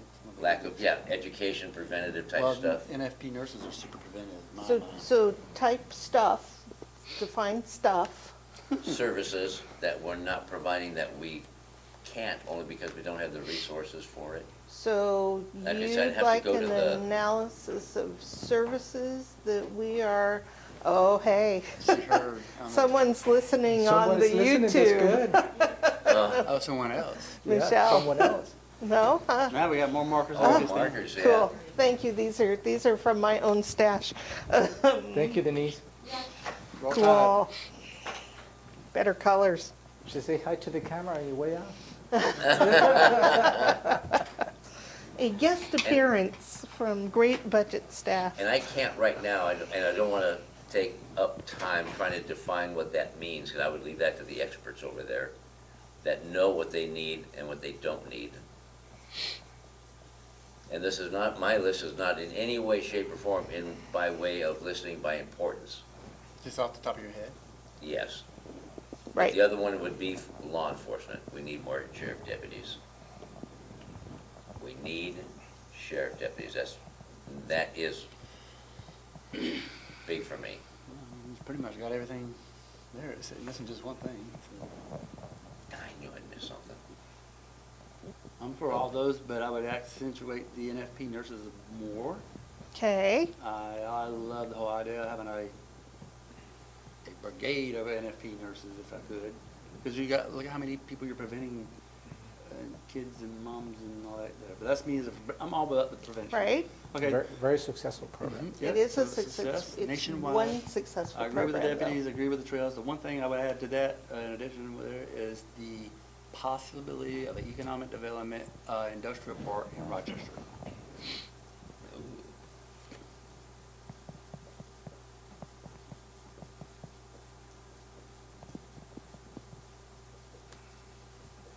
Ta-da.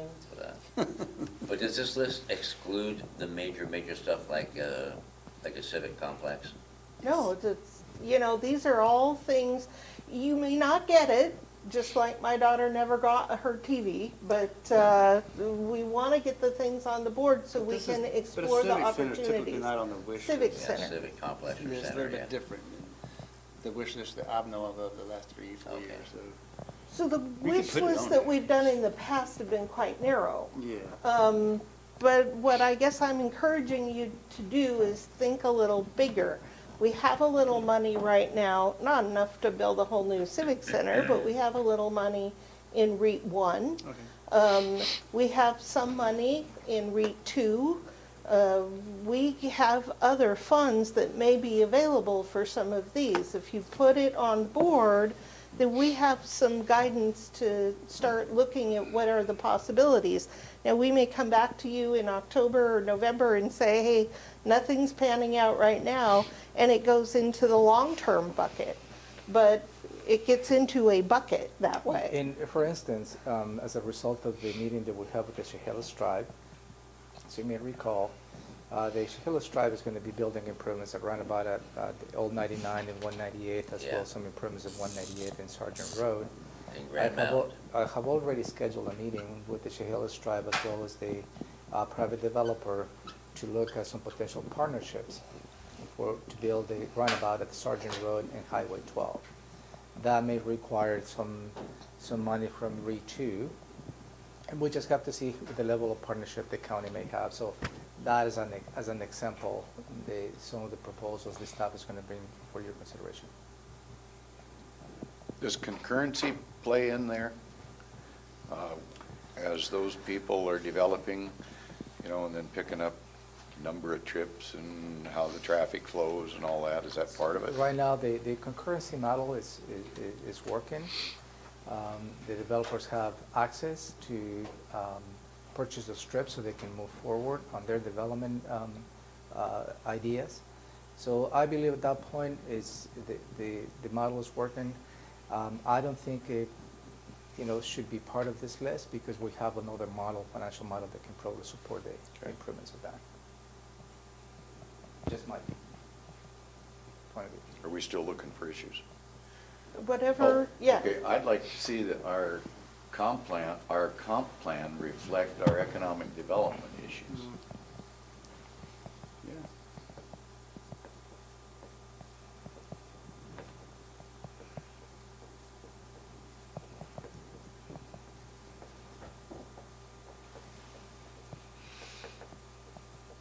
I don't, So that would be sufficient staffing in long-range planning to do those sections of the comp plan? well, and, Is what that would and the translate to? particular issues that relate to.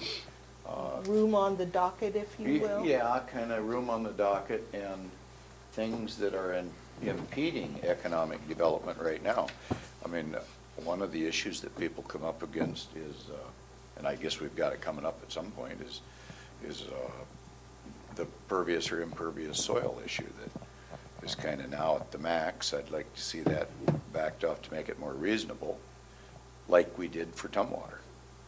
That's kind of where I'm going with that. That's just one issue. Right. But It's one issue as an example, that's all. how this translates in my head is, in the budget, you would need to see sufficient staffing to work on these issues that would be on the docket, rather than having these types of things keep getting pushed off. Yes. That would be one way. But even like from a legislative issue, and I'd ask Romero this, is, say on help with parks or something. Well, we have some money in the REIT fund, but we can only use it for, I don't know, capital improvements or whatever it is. Under 2006, if we were to get that through, would that give us some flexibility to get a few more staff people to handle issues in parks? I don't know specifically if the proposed House Bill 2006 addresses that. Well, it doesn't specifically address it, but it does provide flexibility on the it current provides funding. flexibility to possibly get to that end. Yeah, it does address the supplanting restrictions that we Yeah. have. And I think it allows a little flexibility, but I am not sure about the level of detail that you're discussing, Commissioner. Right. 2006 didn't address those types of things in REIT. No. What it did address was the potential for less restrictions in REIT 2. So REIT 2 would be able to be used more broadly like REIT 1, but it was still, so legislative changes are definitely something that we need to work on to get more flexibility with our own money. Well, when it gets done, I got one more to add. So, I mean, are we gonna talk about, are we getting as broadly This is into just this the as wish list. as legislative issues? So we're funding, these are things that we can work on to bring to you all in the form of a budget proposal. So working on legislative issues, we already have funding in our budget for a lobbyist, if you will. Yeah. So legislative liaison, I mean, what would you like to Whatever call you her? call But it. she's, Advocate. yes, an advocate for the county. So I don't think that we need to increase that amount of money. We need to work the issues.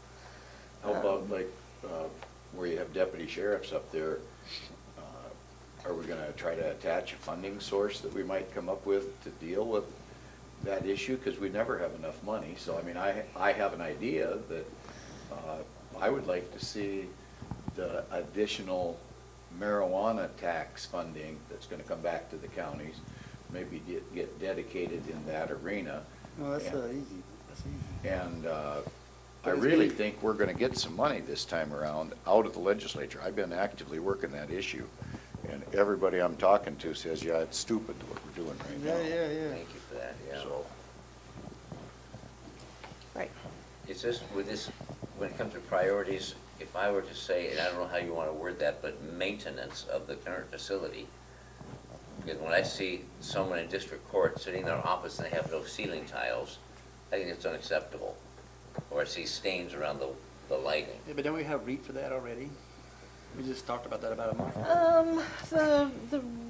Well, one of the things that we have encouraged, and it would fit in with something that's on this list, is for Martin to come in with some proposals of how we might want to use REIT 1. So this would be, Right. you know, an invitation to him to come to you with proposals on how we use that REIT. I want the I employees to would- feel valued. We have new carpet, which is nice. Others don't.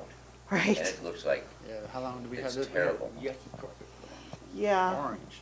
so carpet aside. Yeah. Yeah, but we definitely need to invest in the short-term maintenance of our Yes. buildings. yes, thank you. Yeah, Okay.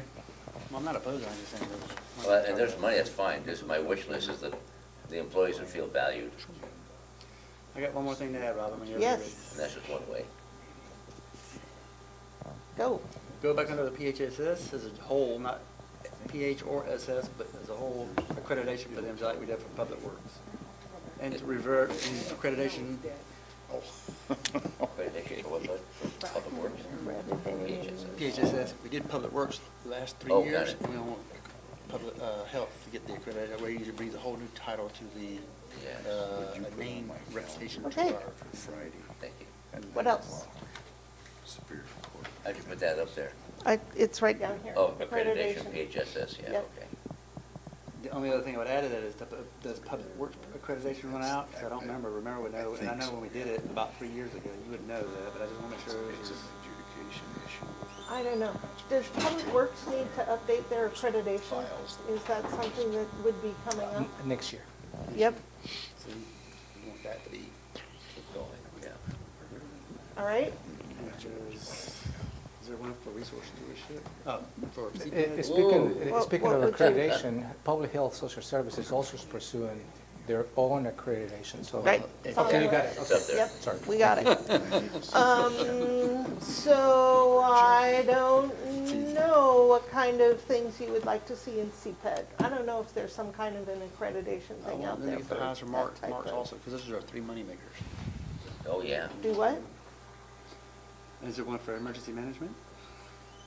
An accreditation process? Or, I use the word accreditation, but anything equal to that. And so I want all of them Yeah. to be able to say, Because it fosters such great workmanship underneath them when they say, I work for a accredited. Well, going back to what you just said, CPED is a moneymaker for us. It brings development, brings commerce, drives people in here. Is there technological items or needs that they have that would help expedite their work and complement? Because we were talking about you taking your iPad or whatever out there and videoing this for permits. We have Whatever that E. What's needs? e-inspection. Yeah. The e-inspection, Yeah, if there's Put technology. e-inspection up there. E-inspection. E-inspection. Perfect. To enhance that. Yes, Good thought. That's how we use it. technology for CPED. Which goes along the lines of replacing the Amanda system. Yeah. Yes. And yeah. that's not already budgeted? It is already budgeted, is priority number one. We're just developing right now the system requirements. So, And how long's that gonna take for us to get that We're inspection? just starting. we already started. Yeah, We I know. provided You got with an one update. with Uh-huh. Beeman or whatever. Uh-huh. I mean, I saw his. But so we're using it now, so citizens can use that Well, now? But also, the citizens needs to buy into that program. There was so a good we- example. Yeah, it's a good example. We're You implementing know, it. that's where that came from, was the citizen said, I'll send you a picture. I don't know if you know that or not, What do you mean I send you a picture? on that example that you showed us. Well, yeah, because they didn't want a live streaming. What the suggestions from that particular developer was, we'll send you the video. Yeah. I would add another, in line with what you just said, CPED brings in a lot of revenue for the county, and it gets people further down the road on doing what they want to do entrepreneurial-wise or with their property. But I think where we may be lacking is trying to jump over to PHSS or environmental services is in inspectors. I know PHSS, they have a backlog of inspections, because there's only, I believe, 2 inspectors. And not just doing the restaurant and the market inspections, You got those already. but getting these things further down the road so people can open their doggone businesses. So are we talking about an outcome of shortening Staffing. time to issue permits? The permit. Shortening the time, yeah, Permit process. because it's a capacity issue. If we have more Right. permits than we have inspectors, I don't know if it's something that they need to do procedurally to enhance and shorten that time frame For permitting, right? and for permitting, Which includes inspecting. right? Okay. Or if it's additional staff. So why don't you call it the permit process, instead of just inspectors, the total package of. To streamline the permitting process? Streamlining, yeah. Well, I'm hoping that we Permitting have and that in the inspection. works right now Well, with We are, Elizabeth. but I think it continues to be a work in progress. What is? Because I don't think we can come to the conclusion that we have reached that Yes. pinnacle. I think is a constant improvements that we need to go through it. Well, yeah, but just rewording the letter so that when we send out information on a particular project, they get the dang thing back to Yeah, us it's one within step. 30 days. That's one Process step, and but or that- people. It but- might not be people. But that step alone is not going to. No, Thank you. but it's That a is step. one It's a step. Yeah. In this resolution that you supported this morning is That was another a step. Yes. Yeah, you got one? Suggestion, I don't have one because I don't have my agenda. A suggestion for the board is speaking of the economic development, perhaps considering having an economic development manager. And as you know, right now, the position that Josh vacated, Right. he was serving as That's such, right. as well as the sustainability. Yeah. So for your consideration, I will be bringing a new classification later in the year for you to consider to really create an economic development manager. Money man or woman. And I believe that person will be extremely busy. And would work like for Josh or something, is that? The position? reporting structure, we can probably have a conversation whether you want to have that person report to the county manager, or report Start directly off with to county the, manager. to the commissioners. All that is part of the conversation that you may need to consider. I Touch would, is itching over here. I would second that. Okay, it's on the list. What else? In that same light, a short story and then a question that I know you folks can answer. When Seattle decided they were going to do the head tax, per employee. Pierce County said, well, we don't think so. In fact, we Go will the give you opposite, per employee incentive, a tax incentive to come on down to Pierce County. That was weeks and months ago. So on the news this morning, they were reporting, Pierce County was saying, we want business or commerce and residents to think, well, not residents, but it was commerce, to think there's other places besides Seattle and South County, meaning us. And they said, we want commerce to recognize there's not just Seattle or South County, but there's Tacoma. Come to Tacoma, we will give you this incentive for a 5-year period, that'll sunset. Where's that money come from when Pierce County does something like that? Do you know? That's the So question I that's have. very tricky to do tax incentives in Washington State because of the prohibition about the use of public funds to support private enterprise. There's something I think in our Constitution about how all taxes must be applied fairly and equally. So there's an equity issue when we start talking about tax incentive type things. So it's not as though the city could hand a business money. What they could do is there are programs that you can structure that give credits of some type against the B&O tax that cities collect. Which we don't have. Yeah, no, counties don't have County doesn't B&O have that, tax, right. so we don't have any of that kind of latitude. Think about if I may, the model the Commissioner Blake is working on, the incentivized housing. There's a lot of incentives within that each jurisdiction could exercise to incentivize affordable housing. Is the same concept, the economic development point of view. There's a lot of aspects that each jurisdiction can incentivize that and have some. So it's just about the similar model. Right. The Commissioner Blake has worked on.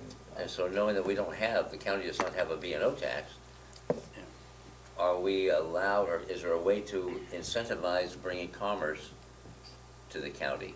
Whether it be a hotel, whatever it is, to bring them to the county. So there are That makes things it that the advantageous to them. EDC can do. There's what? The EDC, when you partner with your EDC, there are things that they can do that are statewide programs that they can bring to bear in our county.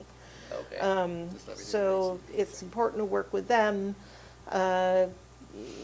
I've not spent enough time looking at economic incentives in counties to be able to say what the list is, but there aren't a lot of them.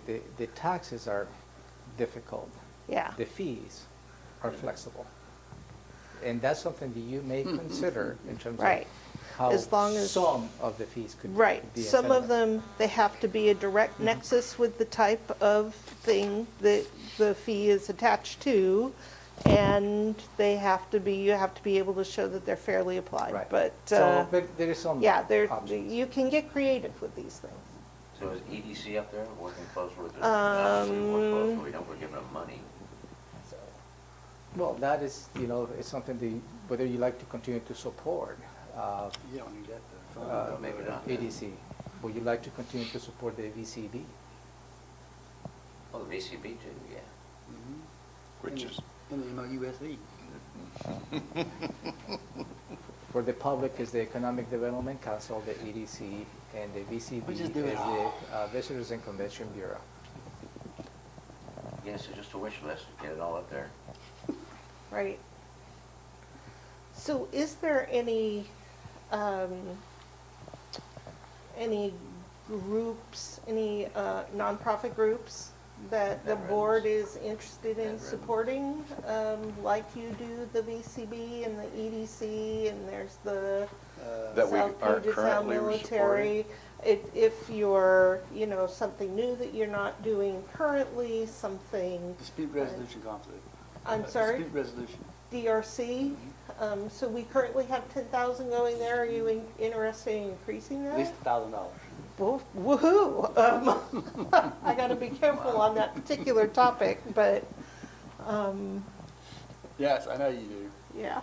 The DRC, Solving problems. I would like to look at something to alleviate environmental damage that has to do with water quality that's imposed on, yeah, by the homeless campers that are always on the waterways. I don't know I don't even know what that means, whether it means supplying some Santa cans or something for them, but just to keep them from using the water as a toilet. Stop it. Well, that's what's going on.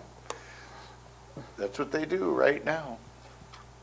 And so How about some of the housing if we're they're gonna working be on? serious, well, yeah, I mean, that's part of housing, I suppose, but if we're serious about protecting water quality, I really think that we should. You can have a look at setback. that. Yeah, tell them yeah, right. Yeah. Yeah, like that works. You know, speaking of the 25 providing portable toilets, Uh-huh. the city of Tacoma went through that process 5 years ago in providing portable toilets in some of the areas, and but no good deed goes unpunished. Oh, I'm sure. Meaning it became a hierarchical piece of equipment. Whomever had the leadership on these camps was charging. Somebody was innovative. So the city ended up having to back away from that, and they no longer provide those portable toilets. So it's just, you know. Well, Olympia I put run some it. in, what was it, 2 years ago, Yeah, 1 and year they're about- ago, and Oh, had yeah. to shut some I'm of not them saying down? it's a No, simple no, solution. No, I- but I it's know. something we should Are you keep gonna take a working photo on. of that and then rewrite it so we can look at it one more time? Oh, yeah. Okay. Yes, I am. I figured you were. I'm gonna reorder it too, so Oh, it's yeah. more in the themes. Sure. But, so, other entities, other ideas? Well, going back to environmental, this doesn't lock us into anything. Oh, but absolutely I would like to not. also, and I know we will, so maybe it's not even worth putting up there. Seriously consider, and I'm saying yes or no, but seriously consider the phase 2 of the climate issue that we're dealing with the other cities, and we put in Oh. $5,000 for the phase 1. For the climate that's- For action. the climate action, but let's just see if, let's really give it a good look for climate, being part of the solution. But that's gonna be, I think, expensive. That decision you may be put in the position to make this year. Okay. Again, we're just putting. Shouldn't everything cost up a there. lot to put up yield signs. I know that's not your favorite topic, but Oh, Yeah. no, actually, I agree with that, but it gets into more the specifics aspect of the implementation of the plan. You know, I think, you know, I'm all for yield signs, honestly, from are you? the professional point of view. Okay. I know the ones that cost a couple $100,000 when you put the turn lanes in so that everybody can make a right turn. You know, that's not what I'm talking about. I'm talking about simple, a yield sign instead of a stop sign You ready to move on, Robin? in safe locations. What else we got on?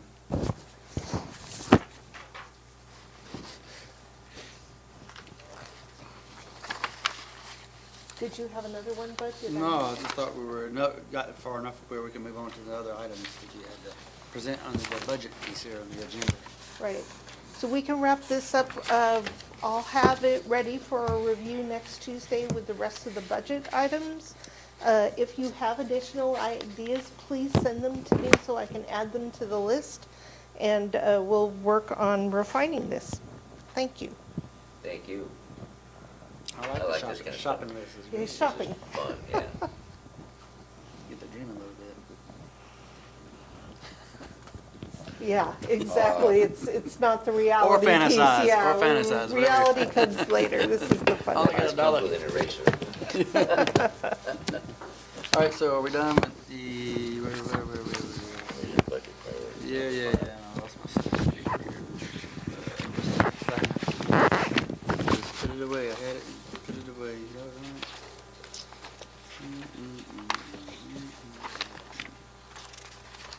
So there we go. Okay, advisory boards and commissions.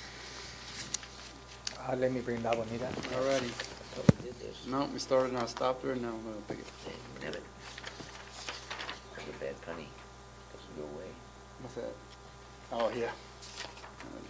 Before we completely leave this one, while we're waiting for La Bonita, I'd like to suggest that we open up REIT 2 for Public Works and Stormwater to come in with proposals for you on how you might use the REIT 2 money. Yeah, we talked about this, right? Yeah. Well, not stormwater, we yeah. talked about capital facilities. Right, we do talk about it in the CFP, but up until now, we've Because there was said one issue no of REIT. This is a proposal from Martin. This is for REIT 1. Read one that I I'm just handed over to you. Suggesting that we do the same for REIT 2. Yeah, Because number 4 is what I'm interested in. Okay. right. But I think that we need to open it up for Jennifer and Josh to come in with ideas in a similar fashion. Sure, not a Yeah, problem. good. Thank you. All right, advisory boards and commissions? Are you sending that email? Jason? Yeah. Okay. Applications we see, we still only have one for the storm and surface water. I haven't received anything. But let me begin that Megan and I are working on the social media. She has some information that she received from me last Monday. And so that should be out there, and I still haven't heard anything as of yet. Commissioner Blake and Commissioner Hutchings has asked me to send via email the actual application to a couple of citizens, which I have done. Okay. And so just so you know that I have done I got that, it, I I see haven't it. heard anything back as of yet. Okay. New applications that have come in from the Emergency Medical Services Council. They're attached. One is from Sheila Grower, Grower Fay. Is it Shalia or Sheila? I see it Right. spelled two different ways. So,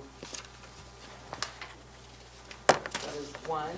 Is it Sheila, so that's who spells. Okay. Did I have a spelling? No, and the application is SHEILA. What did I do? I-E-I-S-H. Oh, I see. Okay, that was my mistake. I'll correct that. And you just want me to continue on, or do you have any comments? Okay. Board of Equalization. Robert Barnes submitted an application originally in 2012. Ruth Elder, the staff to the Board of Equalization, contacted him to see if he was still interested, and he is. And then Who was that again? Robert Bob Paul Barnes. Barnes. Do you know? I don't think so. Bob Barnes. Is that a different guy? It's a different one. Okay. Okay. It's a junior. We'll go with Bob and Sally. Will he be sending an application if he's interested? He didn't send a new one, and what I did was, The answer is no. pulled the old one that I had in the system, so. I think he needs to submit a new application. Yeah. Okay, I will get from him a new application. The 2012 application is quite a bit old. 6 years. And the current vacancies, as you can see, as I said, we're doing some advertisement, social media, nothing has been shuffled out of it as of yet. Okay. So I'm hoping that after the fair, that people will really be gearing up to, or maybe some students. But that's all that I have right now.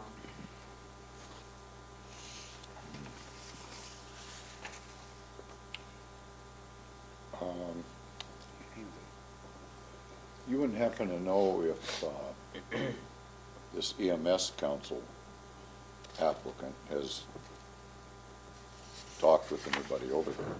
Did you know that by any chance, Romero? No, I wouldn't know that. But I can certainly reach out to Kurt to see if he has any feedback on that. Yeah, I'd like to see some feedback Yeah. on that.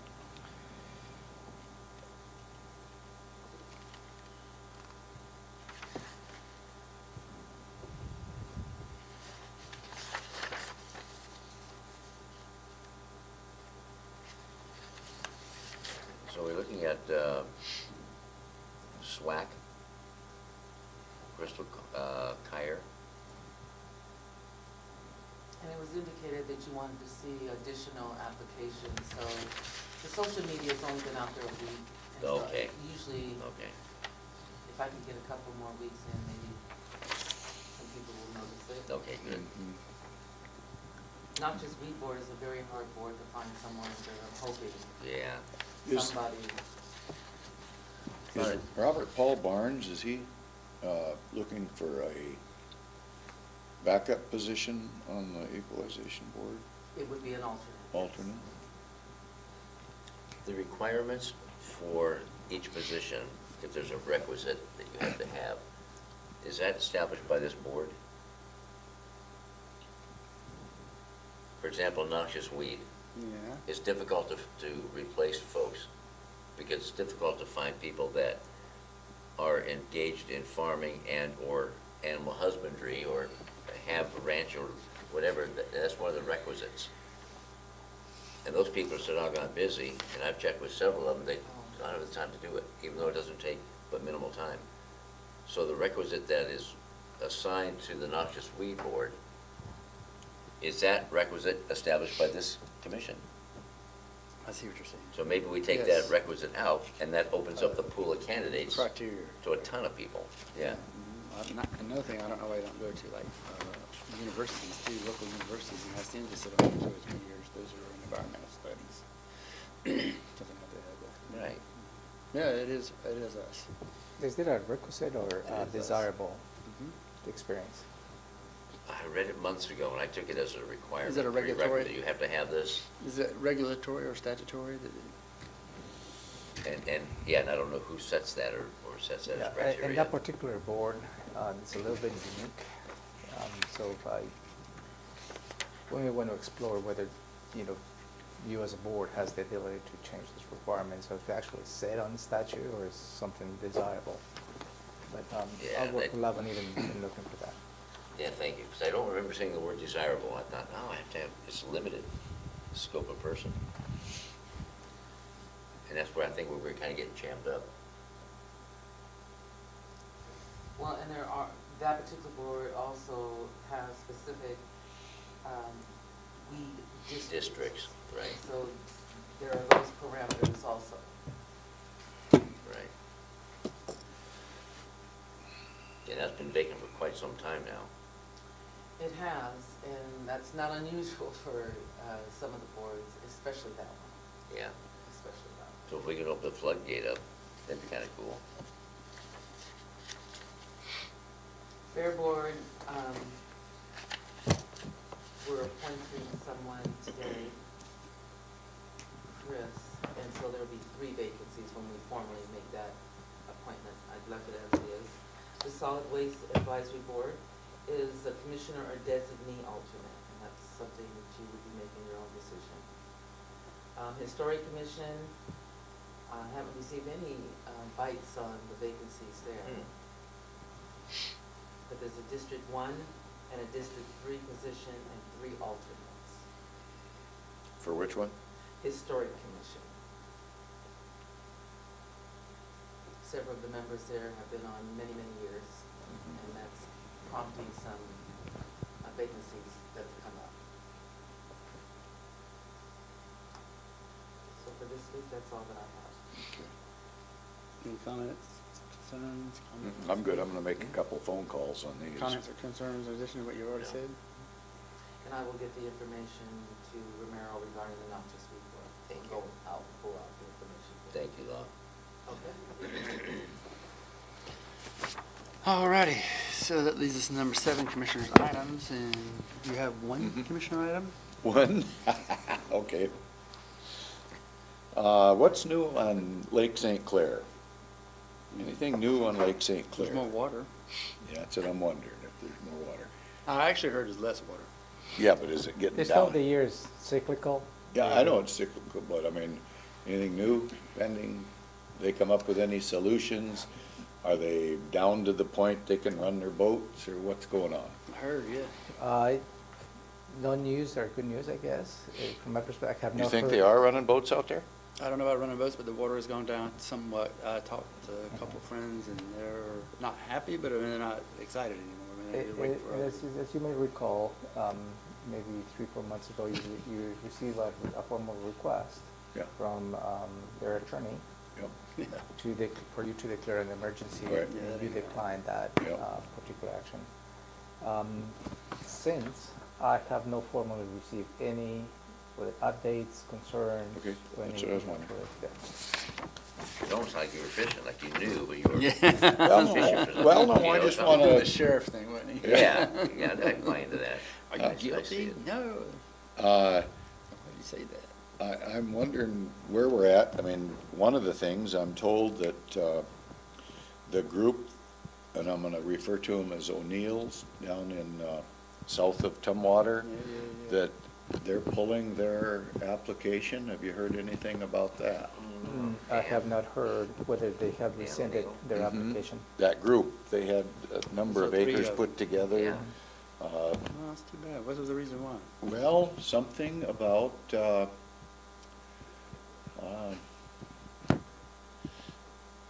it sounded like even if we were able to make the adjustments that they needed, there was gonna be a challenge to that in which they didn't know that they would be successful on. And it'd be a lot of money and it would cost the county some money. I guess you'll have to ask somebody over. I will Across ask the them. I hall. have not received any feedback whether they have rescinded their application. Yeah, well, I don't know if it's official yet. Okay. But I think the only reason I bring it up, if they have, it frees up maybe another spot on the comprehensive plan process. But it seems like that's going away. I mean, the feedback that I'm getting.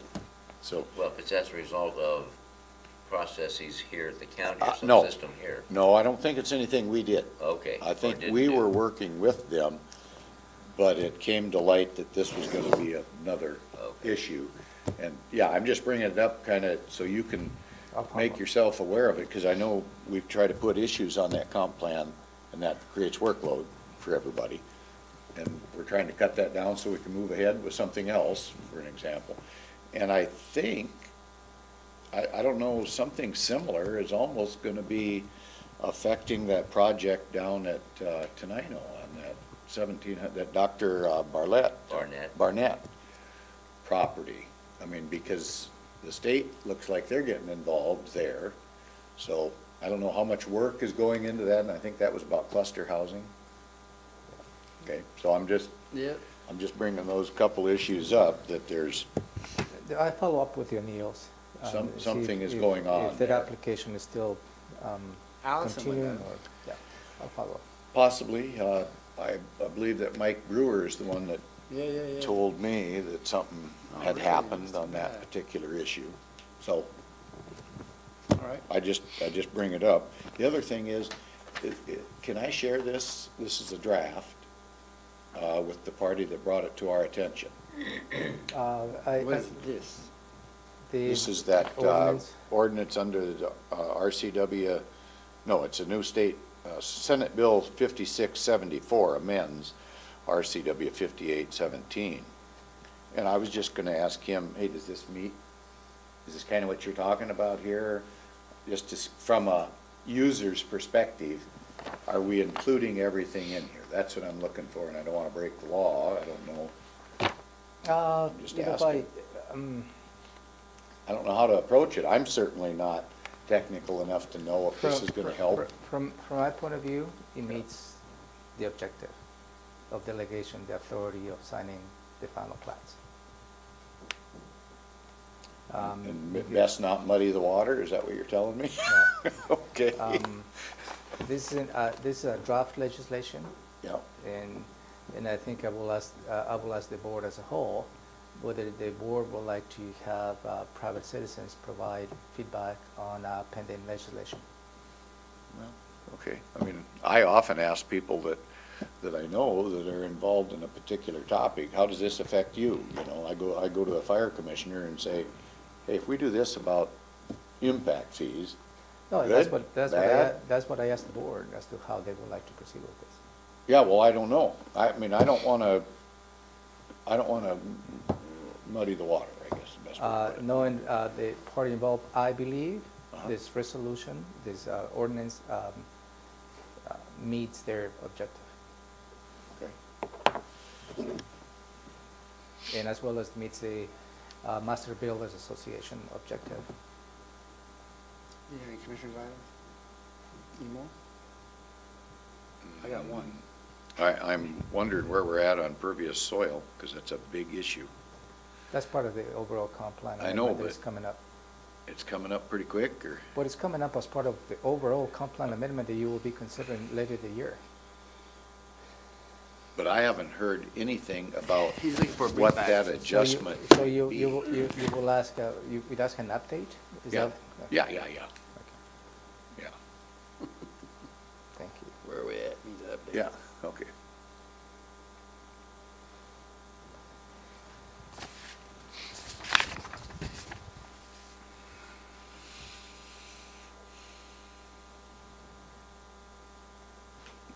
You done? No, you're not? Okay, well, I'm gonna go anyway. I'm still on this warpath about PR kind of stuff for anything and everything. Just for example, well, probably not, just pick one or two or three of these things here that are going on. I just don't think we tell our story countywide about the good and sometimes the unfortunate things, the setbacks maybe we don't have, but I like letting all 260,000 people know what the county's doing. Whether they want to hear it or not is their choice, but we just do not do enough PR. So in the future, I think 2019, I would say is that I'll say the word clamp down, let everybody know that if something comes across for us to sign, it has to have a PR packet with it. Not for us to review anything, but just so that it's being talked about in some way. PIO throughout the entire thing. And that is in my next meeting item with the directors, that I highlight that objective. Yeah, and when, at the elected officials meeting, that too, it'll help with things like when we do countywide things such as courthouse or whatever. Excellent point. Maybe we can bring this up tomorrow. Yeah, courthouse stuff Yeah. that people are like, oh, what's my, Yeah. it all ties together, so that's Yeah. just me. Okay, that all right? Well, it is, and I take the, I just look at it as, yes, we are not doing a sufficient enough job of telling our story. However, we don't own the media either, and we can do it through our social media here, Yeah. through our PIOs, who do a great job of trying to get the message out. But it doesn't hit the wider audience because we're being stymied there. I'll give you a classic example. I was in here with Olympia talking about some housing, and I told them very politely that I wanna go forward, but you cannot, not the people within the room, but Olympia as a whole, say that the county is not partnering with you in just a one little phrase in one little sentence. You have to say this on a continuous, frequent basis. And sometimes we don't partner for whatever reason, but when we do, we do, and we don't, we don't. But it can't be just, in the same way for us when we partner with somebody. It is a full-fledged Tumwater or BoCC or whatever, and let people know that we're doing this regionally and jurisdictionally. And so I just don't want it to be downplayed, I guess. That's what I'm Yeah, talking about. in going back to Commissioner Hutchins' comment, a good example of that is when prior to the editorial comment on the fish barriers, there was a lot of outreach to the county. We provided a lot of information as to what the county is doing. And unfortunately, Olympia failed to address that on the editorial as to what the county is taking the lead on addressing the fish barrier culverts. So we put ourselves in the position yet to send a letter to the editor clarifying that and what we're doing. So I totally agree with you, but also I totally agree with you. We can do as much as we can, and sometimes we get caught in that umbrella. I mean, it doesn't have to be just one entity. It could be a countywide effort. We could tell our own story. Right. I think. Okay, that's it. Well, it seems we've partnered, or tried to partner with the Olympian to get the information there to help them out, because it's the job of, in the mission statement, is to inform the public. And yet they still fail to meet that challenge by acts of omission. And I don't know why. I mean, I can speculate, but I don't want to paint a false motive. But it's just consistent. Not all the information getting out to the They'll figure it out. public. Well, they were on too. No, but point well taken. I think we need to be out front and just telling the public the work of the county business. Yeah, that's all. really is I agree with fun. that, yeah. My point is, if it comes across here Mhm. for a signature, I'm gonna be looking for it. Yeah, with what is the communication strategy? Yeah. Mhm. two-liner telling you what it is, I guess. I don't want the whole package, just like something like that. Okay. Is there any chance that at some point we could be briefed on the criteria for the selection process for fish passage as we replace those culverts? You already were briefed on that? Yeah. You would like an update on this? Yeah, I have some concerns that maybe we're not taking everything into consideration.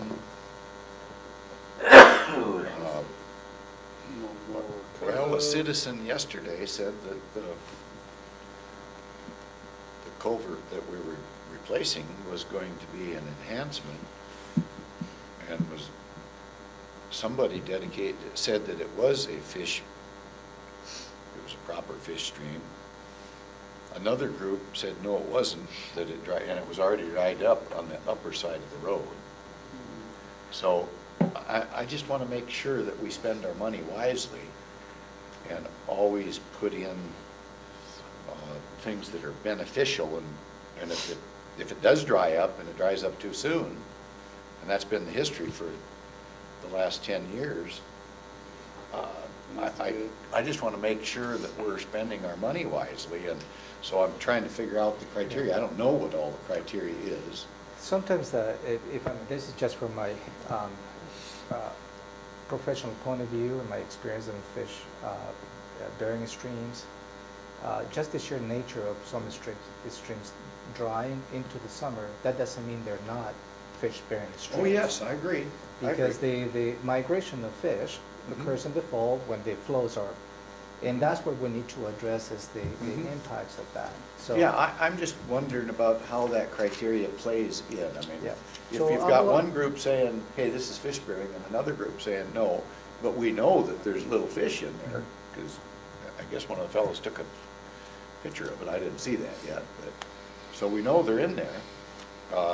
But is it going to be beneficial versus a stream maybe that does not dry up or has adequate flow? I think adequate flow is what I'm working on, to make sure that we have adequate flow during spawning season, so that when the fish want to make the run, they're waiting to go up there, that they can actually get up there and do it. I will work with the department to come back and give you another briefing on the selection criteria. Okay. Is that okay with you guys? Sure. All righty. You have anything, Robin? I want to ask Robert, would you add that to that list? JASCOM, Animal Services. Thank you. Just one item. I'm going to be bringing the mineral lands map next Tuesday morning for your consideration. And I really encourage the board at that time to provide direction. So I would like to give you just that something. All righty. Thank you. And if I can, I'd like to add one thing about the conversation about the PR packet and telling the story. I'm not saying you're not. No, absolutely. On July 30th, we're actually sitting down with all the communicators in the county. We used to do this every 90 days. And one of the topics on that agenda is telling the county story. We've developed a lot of avenues over the last year and how to get what we're doing out. So we want to provide some consolidation and streamlining that process. So it's coming from like one central location. We have a common theme, common message, and that they know those tools exist and they can use them, such as the county news page we stood up, our constant contact email subscription service we have now. So I just wanted to put that out that we know that's an issue and we are trying to address it from our office.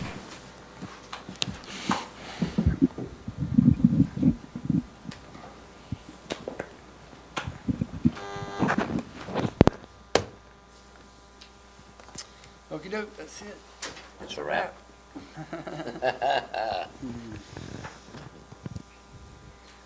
Ta-da. Well done. Thank you, sir. Well done, kids. Good job. Thank you. Good job. Thank you.